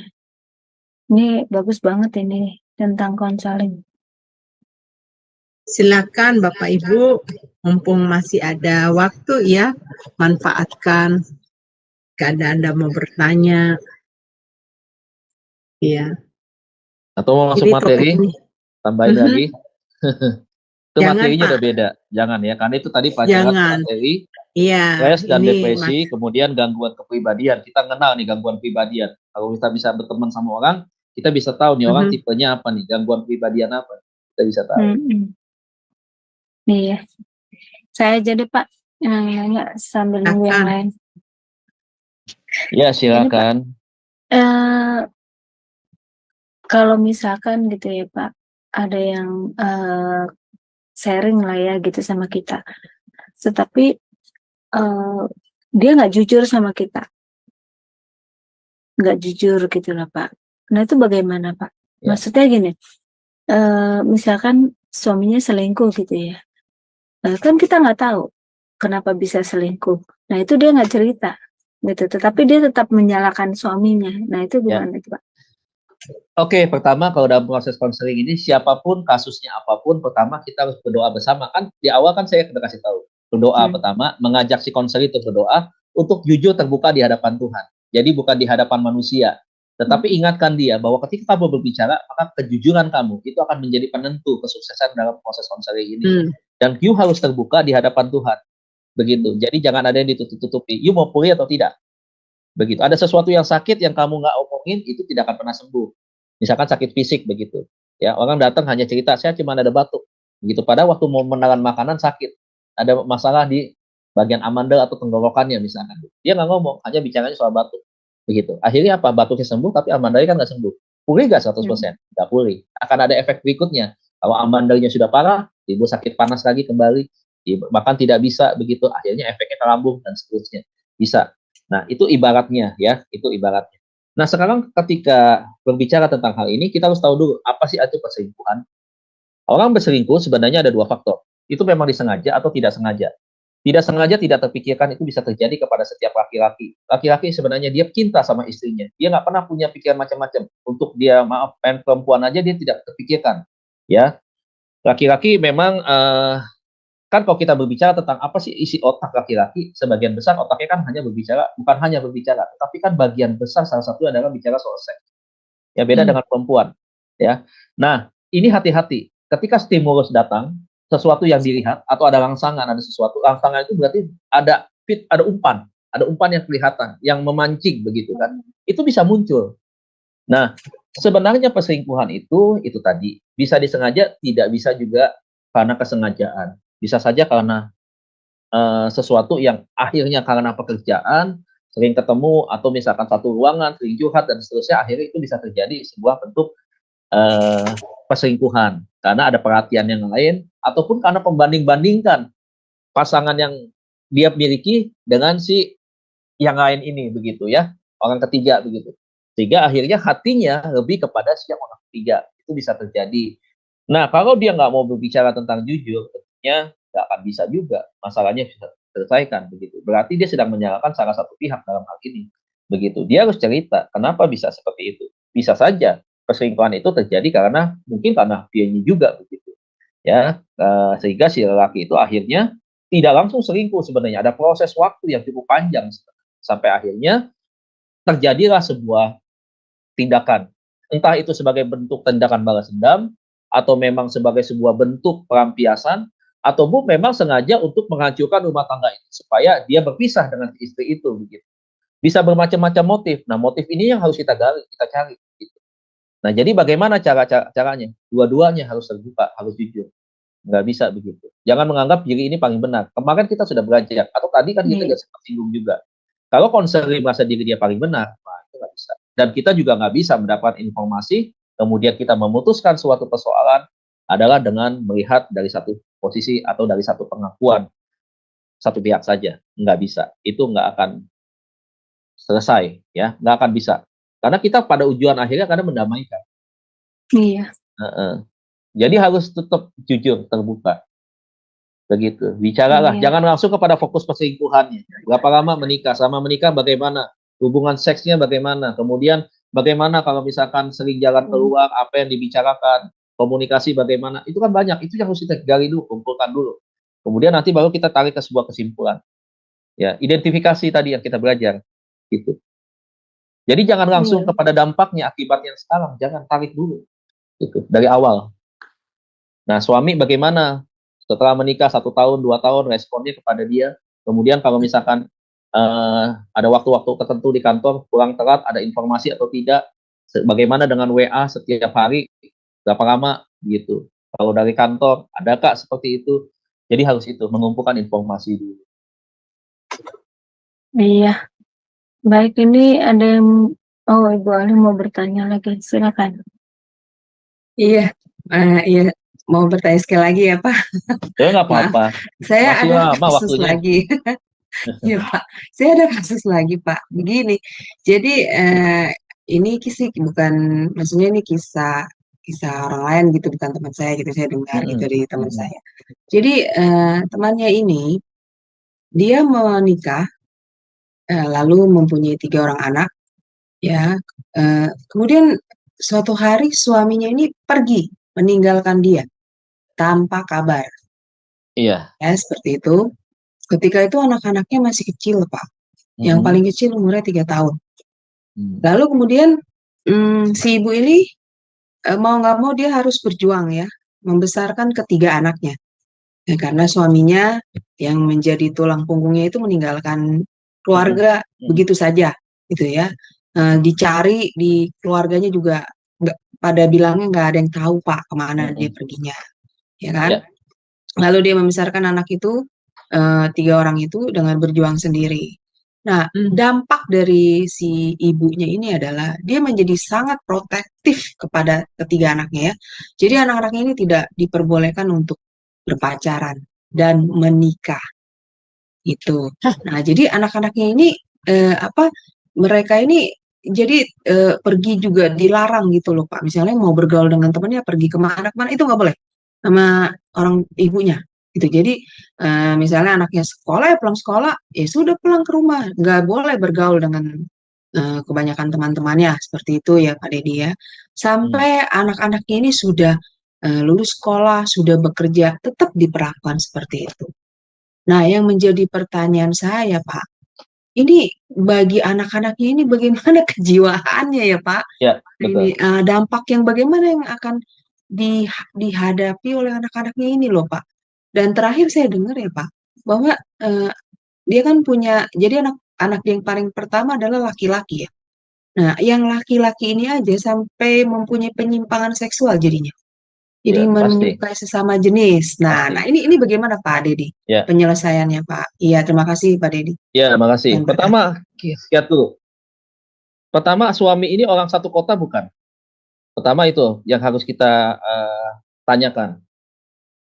Apakah di sini dia statusnya sebagai apa? Dia bertemu itu dengan si suami ini, apakah statusnya dia sudah tahu atau belum? Artinya gini, kalau dia dari luar kota, apakah dia sudah beristri atau belum begitu? Ya, informasinya sudah didapat nggak? Sudah sedemikian jelas nggak? Gitu. Kemudian kerabat dekatnya siapa? Begitu. Itu yang pertama.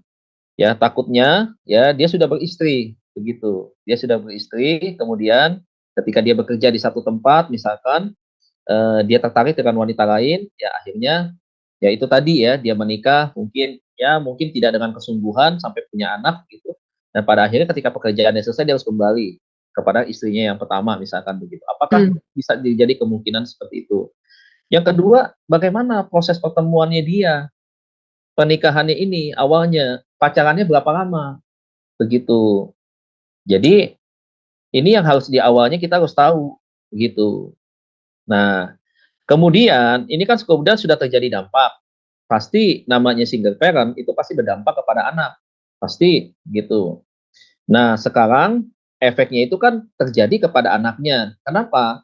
Karena mungkin mamahnya itu mendoktrin kepada anaknya itu sejak anaknya mulai bisa mengerti ya tentang apa sih yang sedang terjadi, kenapa sih papahnya tidak ada, hanya mamahnya begitu ya.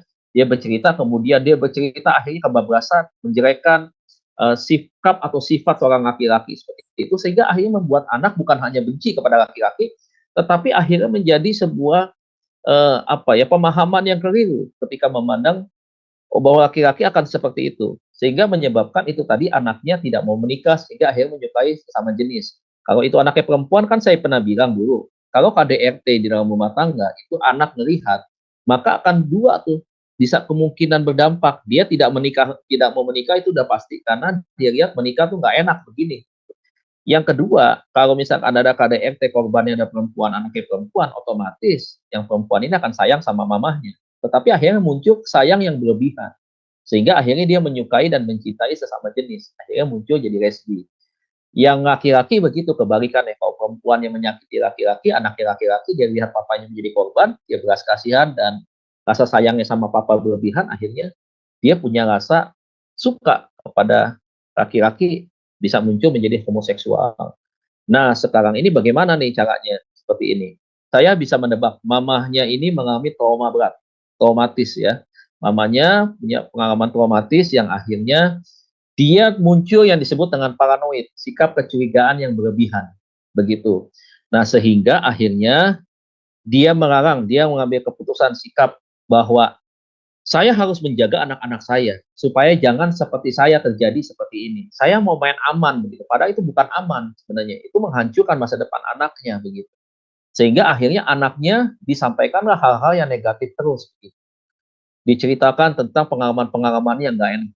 Sehingga akhirnya muncul ketakutan-ketakutan. Ya.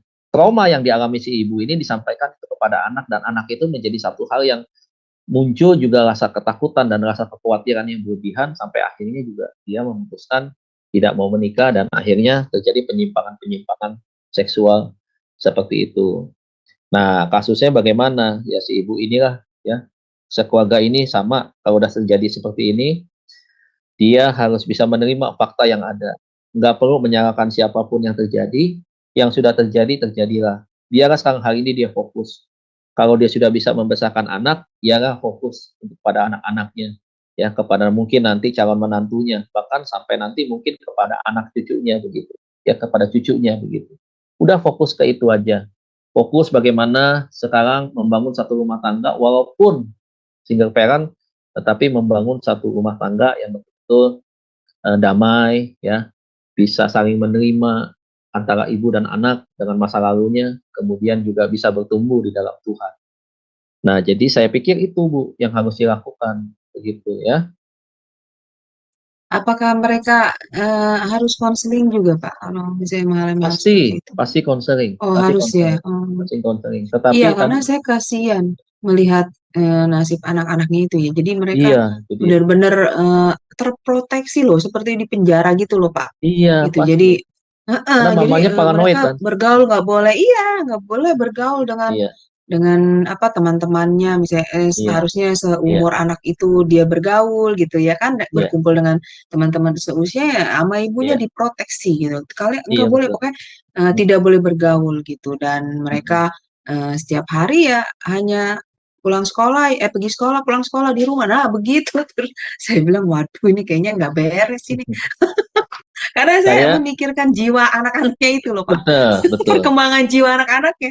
Saya pikir nih nggak beres ini. Padahal mereka Kristen, Pak. Mereka mengenal Jadi nggak ini jamin juga. Bu, Aduh. kekristenan itu status itu tidak mengubah situasi apa ya, sesuatu pribadi orang begitu ya. Dengan status itu mengubah menjadi sesuatu yang lebih baik kan. Pengalaman pribadi dengan Tuhan itu yang mengubah seseorang yang Nah, muncul iman sekarang Kristennya seperti apa begitu. Nah, iya. Nah, sekarang Pak Deddy masalahnya saya mengajak konselingnya ini bagaimana, Pak? Kalau mereka tidak menyadari, kalau Pertama Bu, ibunya tidak menyadari pertama ini dirinya sumber perlu di ini akar masalahnya munculnya dari ibunya, efeknya kepada iya, anak begitu kan. betul. Tetapi Heeh, kalau kita wujudkan lagi, sebenarnya mhm, akar sumber masalahnya itu makanya belum tahu nih dari suami atau dari mhm. dia kan belum tahu kenapa Iya dia iya, sampai betul, iya ditinggal laki-laki begitu kan. Belum tahu nih, kita kan iya, masih berdebak-debak. mhm Di konseling itu mhm, nanti kita tahu. Nah, jadi mmm, sekarang memang anggaplah akar masalahnya dari ibunya, gitu. Efeknya kepada anaknya, ya kan. Faktor mhm, pencetus ini, lagi iya akar masalah, faktor pencetus ya, faktor pendukung borongan di si mama nih. iya, Tetapi ingat di dalam proses konseling jangan menyalahkan. Ya. Nah, jadi bagaimana sekarang caranya supaya kita mau menyelamatkan anak-anak ini, memulihkan anak-anak ini? Jadi yang pertama adalah kirimlah konselor yang bisa berkenalan dengan mamanya, bangun hubungan, cari tahu mamanya hobinya apa, sukanya apa. Kalau dia bicara soal hobi bikin kue, kirimlah mmm, konselor yang juga tahu tentang bikin kue. Ajak ngobrol-ngobrol. oh, Jangan langsung iya masuk iya, pada ke setiap persoalan. Ini nah, penyebab loh, anak-anak ibu ya sampai jadi resti, jadi cewek komo, gara-gara ibu. Gak iya bakalan betul, dia. Pak, Besok langsung iya iya, diblokir nomor handphone ibu, pasti iya diblokir sama dia. iya Iya. Jadi mesti iya, mesti masuk dulu temen, bangun hubungan, heeh, pendekatan, kemudian cerita. Bagaimana sih, kenapa misalkan begitu ya? Saya mhm melihat kamu wanita yang hebat, puji dia dulu, ya mhm, puji dia. Ya pujinya bukan lip service tentunya, tetapi kan dari satu mhm sisi diet seperti itu, tapi ada sisi positifnya, dia mampu besarkan anak misalkan kan begitu kan. mhm Dia mhm, bisa bekerja, dia menjadi wanita yang di satu sisi gagal di dalam rumah tangga, tetapi ada kelebihan yang lainnya. Kelebihannya itu yang perlu kita tunjukkan, ya kita apresiasi kepada dia, sehingga membangkitkan kepercayaan dirinya dia. Kamu strong mhm. woman begitu, hebat kamu begitu. Nah, jadi nanti kalau udah akrab, baru cerita begitu. Boleh gak ajak dia sekali-sekali berdoa, ajak berdoa, ayo. Iya, Pak. Iya. Iya, saya kasihan aja, Pak, melihat, apa, anak-anaknya ya, Pak. Ya, Karena berikan ya firman. itu tidak sehat ya Ini di saran jiwa saya nih Bu, mereka. coba Bu, Mhm. nanti kalau sudah dekat, kirimin ayat-ayat firman Tuhan yang berkaitan dengan hidup masa lalu, pengampunan, kepahitan, buanglah segala macam akar pahit gitu kan. itu kirim. Seperti itu. Baik. Renungan-renungan yang Iya, menguatkan dia. betul. Iya, Baik, Pak. Terima kasih, ya Bu. Pak Dede, untuk Sama-sama Bu. pencerahannya. Ya, Tuhan berkati. sama-sama Tuhan berkati Ibu. Iya, baik. Dia pengen mendapatkan satu perhatian lebih dari banyak orang berkaitan dengan persoalannya dia gitu. Sebenarnya bukan salah sih sebenarnya. Sebenarnya ini dia merupakan sebuah, kalau menurut saya, pendapat saya seringkali terjadi di dalam praktek konseling, ini menjadi blunder buat dia. Karena ketika dia menyampaikan kepada satu atau lebih daripada satu orang, pasti kan, itu tidak semua punya pandangan yang beda dalam menyikapinya.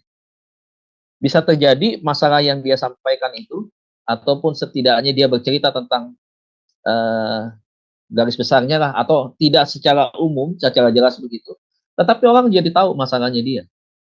Nah, itu bisa terjadi tuh. Yang meresponi dengan sikap positif, artinya mau membantu menjadi konselor atau memberikan nasihat ataupun juga dukungan lewat doa, moral ya, semangat gitu ya. Atau justru merecehkan dia dan menyebabkan gosip, sebenarnya gitu. Tinggal adu banyak tuh, mana tuh. Kalau dalam pemilihan ketua kelas, dari 10 yang diberitakan, berapa tuh yang membawa jadi gosip? Kalau membawa jadi gosip, 7 misalkan. Wah, berat ya. Nambah masalah yang baru buat dia. Begitu. Makanya selalu saya bilang, kalau punya masalah, janganlah kita mengekspos keluar gitu ya, ke bukan orang yang tepat. Kan selalu saya bilang, kita harus punya mentor, kita harus punya kakak rohani, bapak rohani, itu penting. Jadi ketika kita punya pergumulan, kita nggak salah melangkah, kita ngomong pada mereka. Aku punya permasalahan seperti ini, cerita. Kakak rohani kan kita tidak temuin dalam satu hari, kan tidak kan sebenarnya. Iya. Yang sudah kita percaya, sudah begitu lama. Begitu. Yang memang ketika kita punya pergumulan, dia mensupport kita, memperhatikan kita. Gimana kamu hari ini? Ketika dia mungkin cerita kemarin ya, kamu harus kuat ya, ingat ya apa yang aku sampaikan begitu kan. Yang Cici kasih tahu, Koko kasih tahu, Papa kasih tahu gitu ya. Kamu tetap harus kuat, jangan sampai kamu salah bertindak ya. Nah, dia merasa senang tuh diperhatikan, dia lagi punya masalah. Tetapi yang lebih menyedihkan, kalau lagi nggak punya masalah, lupa kepada cici rohani dan bapak rohaninya. Itu tuh yang tidak sesuai dengan Alkitab. Kadang-kadang mereka lupanya di situ. Mereka mandang diri mereka ke kaca sekali-kali doang, paling pagi atau mau berangkat kerja dia nyisiran, makan siang, ke toilet, cuci tangan, begitu kan, cuci muka, dia lihat pandang sebentar. Tapi yang dalam konteks ini memandang kepada diri, jadi lebih kepada introspeksi diri sebenarnya. Betul, Melihat betul. kelemahan-kelemahan yang ada di dalam diri. Kan nobody perfect ya. Itu kan dia kan Tuhan tahu kan. Ya memangnya dia Tuhan, dia tahu kan berapa suami yang ada di perempuan itu. Iya. Jadi perempuan loh, Orang perempuan. Samaria. Masa dia ngamuk-ngamuk loh. Ya kan? Ya kan dia baru ketemu Tuhan Yesus di situ. Begitu. Iya. Betul. Dan lihat tuh Tuhan Yesus tuh, dia tidak pernah membeda-bedakan ini perempuan Yahudi atau perempuan Samaria. Lihat, enggak kan? Dia tetap namanya sebagai seorang hamba, ya dia melayani siapapun tanpa dia memandang latar belakang. Mau Samaria kek, mau Yahudi kek, mau orang apa kek, mau orang Arab kek, mau orang Mesir kek, mau orang Romawi kek, Yunani kek, apa pokoknya tetap sama. Dia melayaninya itu tanpa pilih-pilih kasih. Iya, betul, Pak. Baik, masih ada yang mau bertanya atau tidak ada? Kalau tidak ada, kita akhiri ya, Pak ya. Ya, kalau nanya bakmi ayam yang paling enak di Gading Serpong, boleh tanya. Jaring tuh. Iya. Kalau menurut saya gini, Pak. Iya. Waktu kita melakukan konseling itu mungkin Alin juga akan mengalami kesulitan ya untuk di dalam komunikasi yang tadi Bapak bahas itu, kesulitan berkomunikasi. Untuk kesulitan juga di dalam hal apa tadi Bapak mengidentifikasikan ya. Identifikasi, case by case ya.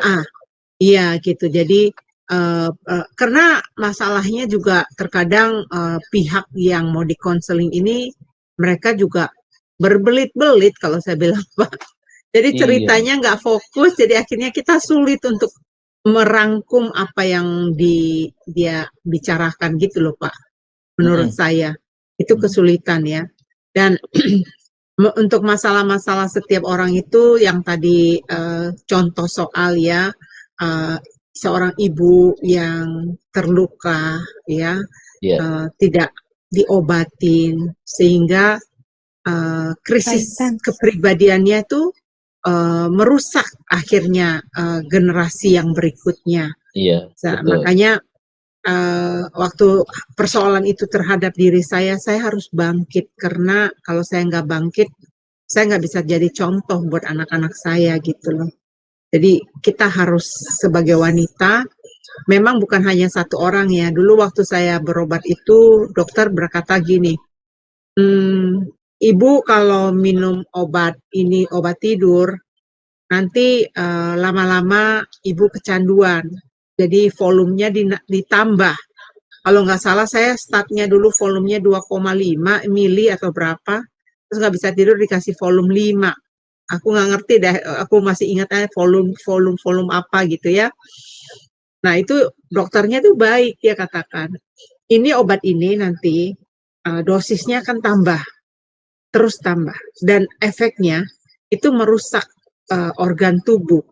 Nah, saya teringat dengan papa saya berkata, usahakan jangan banyak minum obat, karena obat itu akan merusak organ tubuh kita, gitu kan. Nah, itu hal yang saya perjuangkan pada saat itu, waktu saya mengalami krisis rumah tangga saya, itu saya harus berjuang. Nah, puji nama Tuhan sih Pak ya, komunitas paling penting. Kalau kita menemukan komunitas yang baik, yang sehat, makanya kita akan bertumbuh sehat juga. Karena kalau kita berkumpul dengan orang luar, kayak contoh waktu proses saya terjadi, alah kamu cantik begitu katanya, udah nggak usah dipikirin, kawin balik aja katanya gitu. Itu kan orang duniawi ya.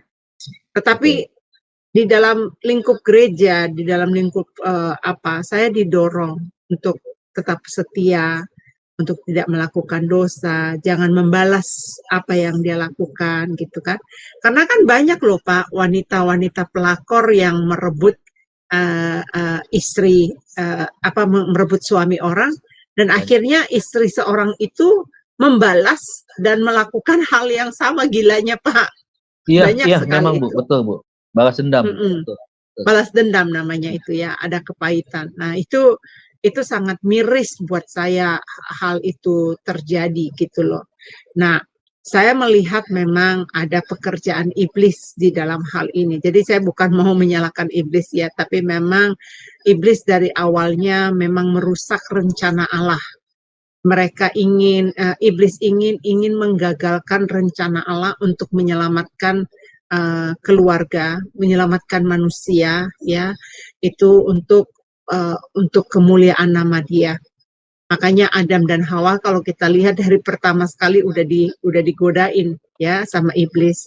Tetapi kalau Adam jauh dan meninggalkan Taman Eden pada saat itu, kalau dia yang meninggalkan ya, kan kalau dia kan diusir itu, kenapa?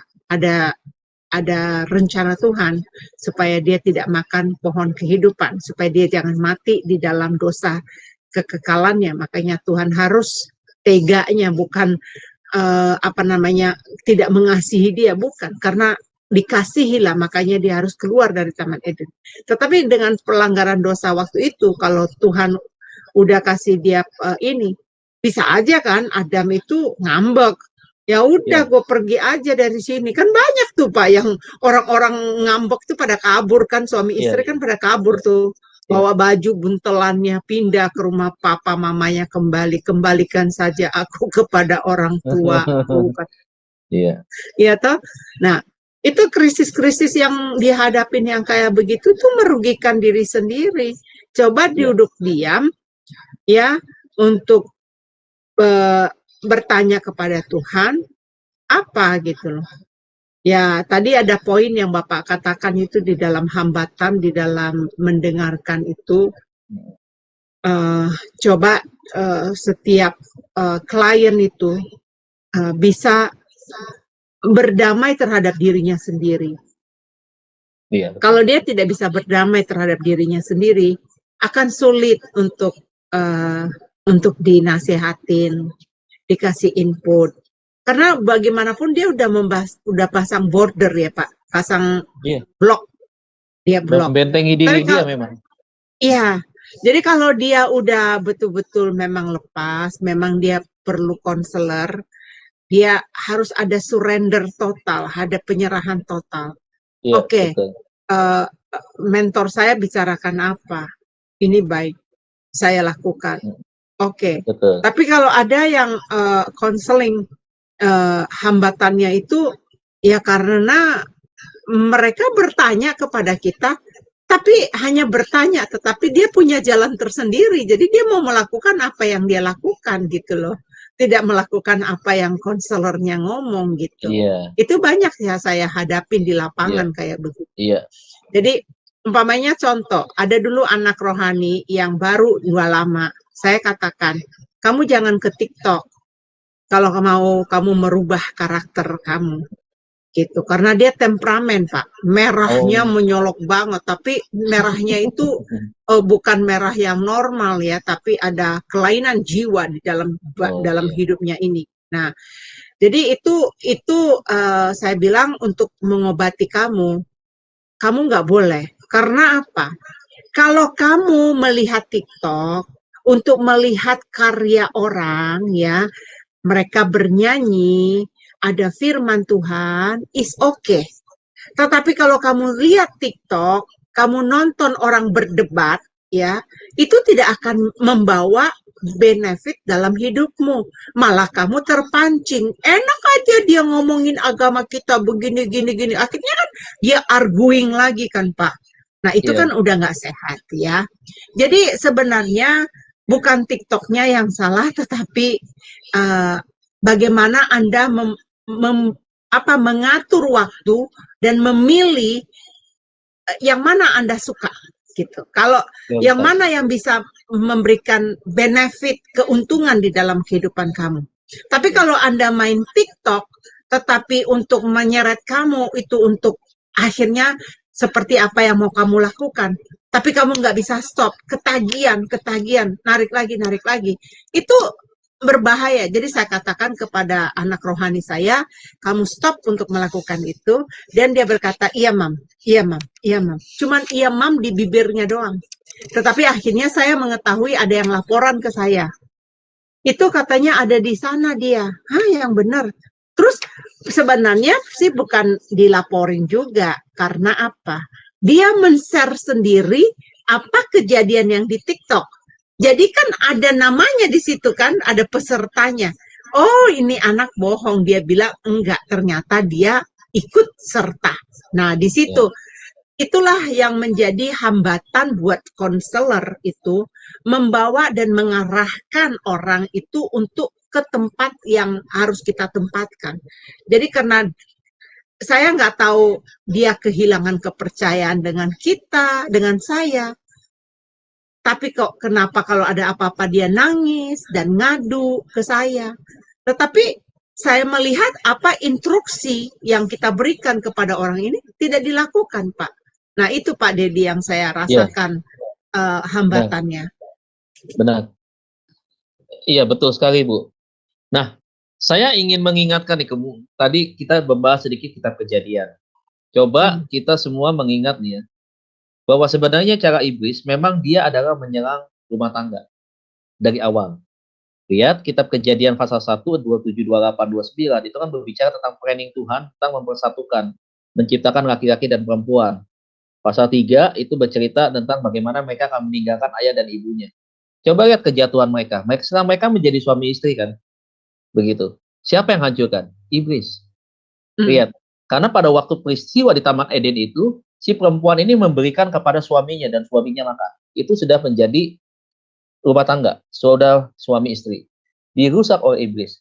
Cara yang sama sekarang di akhir zaman juga seperti itu. Tadi Ibu Hedi sudah mengingatkan, di luar banyak wanita pelakor hari ini. Memang sangat betul. Banyak pria baik-baik kena dengan pelakor-pelakor. Nah, pelakor itu apakah usianya mereka adalah usia-usia yang mohon maaf sudah senior? Tidak. Anak-anak yang baru gede itu, anak-anak yang masih muda, yang statusnya mahasiswi, kemudian juga ya yang sedikit di atas mahasiswi begitu, usia-usia mencari kerja yang produktif begitu. Mereka sengaja mencari-cari siapa? Laki-laki yang memang sudah mapan. Mereka punya uang. Untuk apa? Untuk mereka memanfaatkan kelebihan-kelebihannya itu.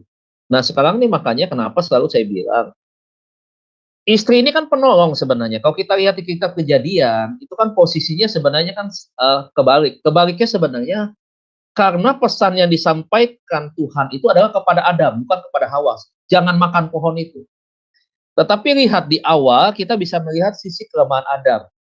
Adam orangnya easy going tuh dia. Dia orangnya masa bodoh, cuek.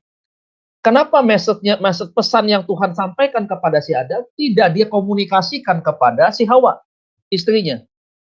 Harusnya dia kan membangun komunikasi dong dengan Hawa. Wah, ingat nih, Kokoh waktu itu dapat pesan nih dari Tuhan nih. Ini pohon yang dekat kamu itu jangan dimakan loh. Kalau Wawa makan atau kamu makan nih, Mi, bahaya nih, Mi. Kalau kita makan ini, kita akan ada efeknya. Pasti Tuhan akan ngomong efeknya. Engkau akan mati kok, kata Tuhan. Mati secara jasmani maupun rohani. Kan usia manusia jadi makin turun kan. Kemudian terpisah dari Tuhan. Kemudian juga mati rohani. Begitu. Efeknya banyak begitu. Kenapa dia nggak ngomong? Sebenarnya kita melihat dari awal kelemahan laki-laki sebagai seorang pelindung, protektor bagi keluarganya adalah masa bodoh, easy going, cuek. Nah selama ini banyak orang menyalahkan Hawa. Oh kalau Hawa nggak makan itu kita nggak berdosa. Enak aja, jangan salahkan Hawa sepihak. Lihat tuh, lihat kebalik lagi kita dari awalnya sebelum penciptaan. Bagaimana planning Tuhan tentang keluarga. Kemudian lihat ya semua yang diciptakan dia baik, tetapi yang terbaik dia ciptakan di hari ke-6. Kemudian dia punya satu konsep yang luar biasa. Dia memberikan keturunan, menyuruh dua manusia ini melahirkan keturunan-keturunan ilahi yang mengelola bumi, diberikan kepercayaan dalam berbagai macam ilmu misalkan di situ. Akhirnya kan dirusak, habis.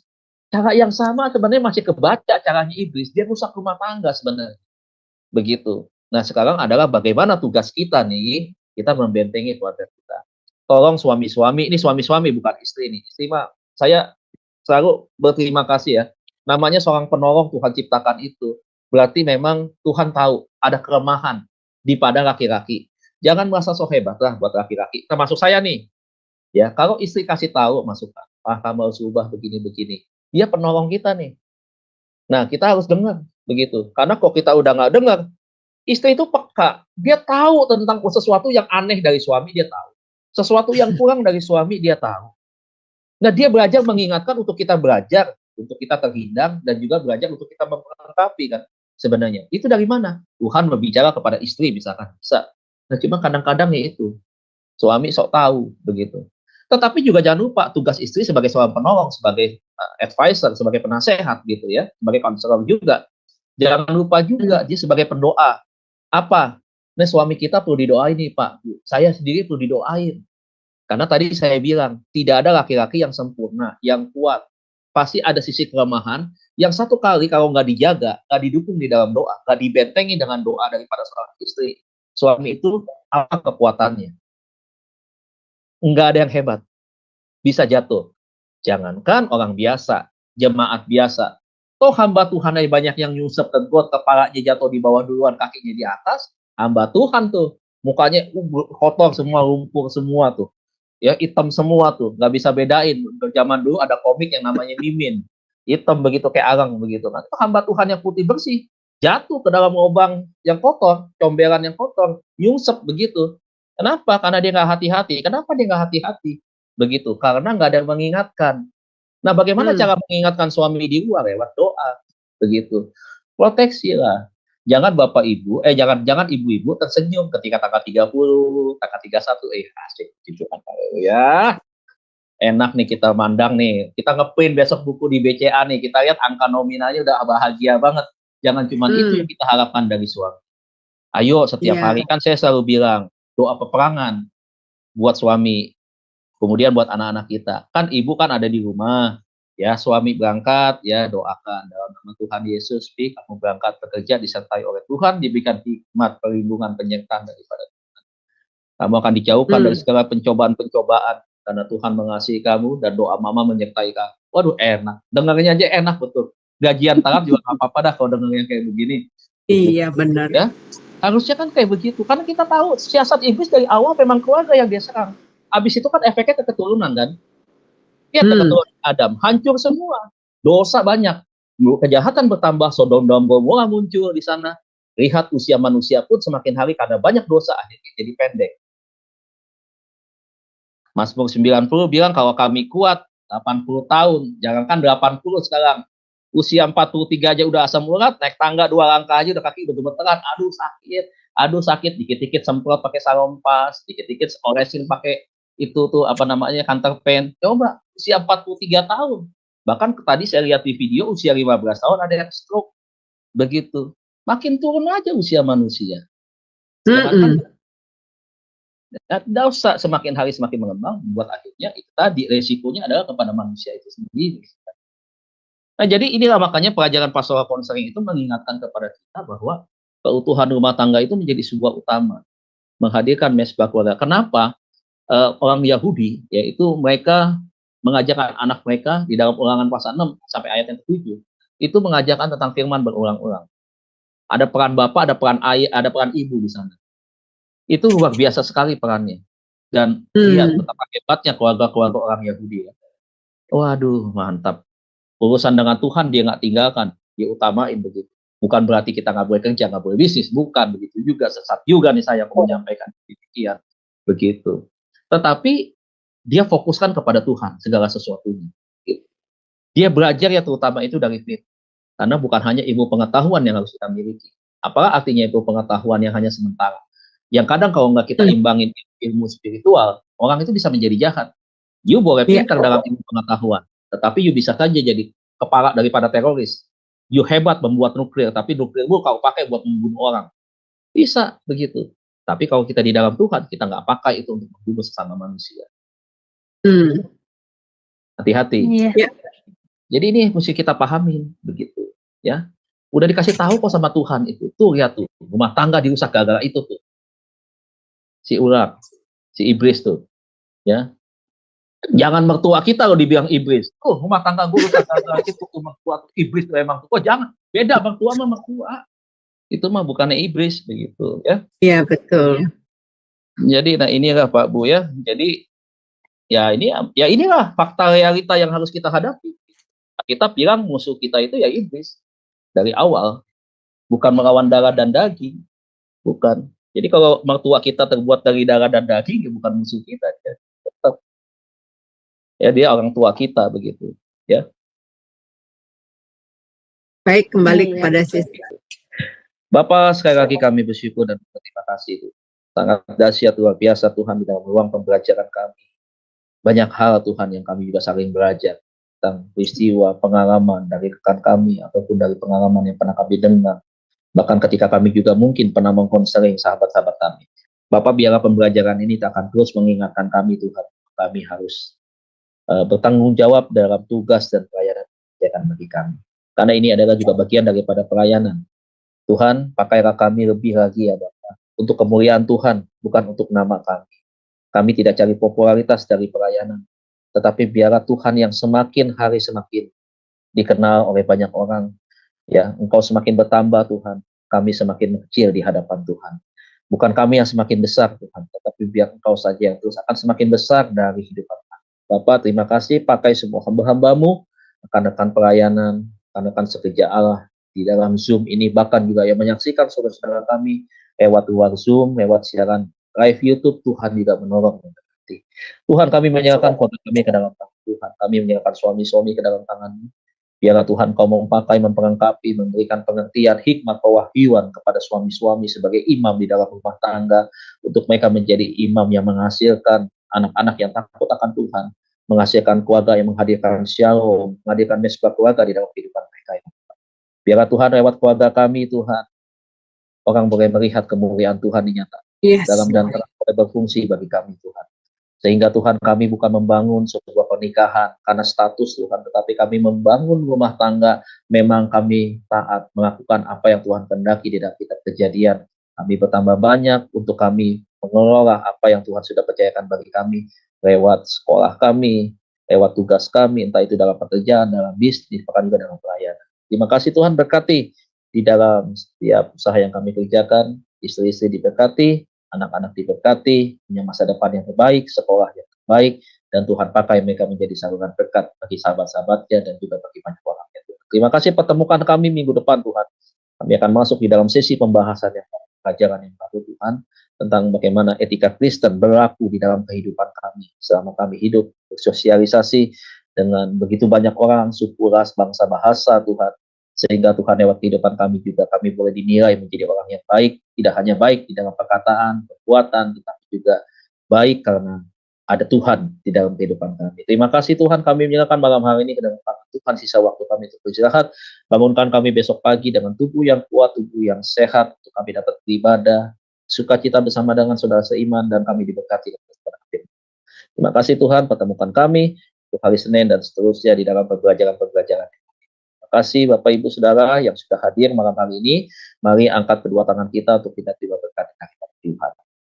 Kekasih Tuhan, hamba-hamba Tuhan yang diberkati dan disertai Tuhan, bukalah hatimu, hiduplah di dalam kekudusan, kasihlah Tuhan Allahmu dengan segenap hatimu dan sesamamu, seperti engkau mengasihi dirimu sendiri. Terimalah berkat Allah Bapa kita di sorga, kita kasih daripada Tuhan kita Yesus Kristus, pertolongan, penyertaan, penghiburan Allah Roh Kudus, akan terus menyertai kita semua, mulai malam hari ini, sampai Tuhan Yesus datang di awal permai, menjemput kita semua, menjadikan kita pemenang, bahkan lebih daripada pemenang, yang percaya dan yang berbahagia di dalam Tuhan. Mari bersama-sama kita katakan amin, amin. Amin, amin, amin. Terima kasih Bapak Ibu Saudara. Ya. Thank you. Amin.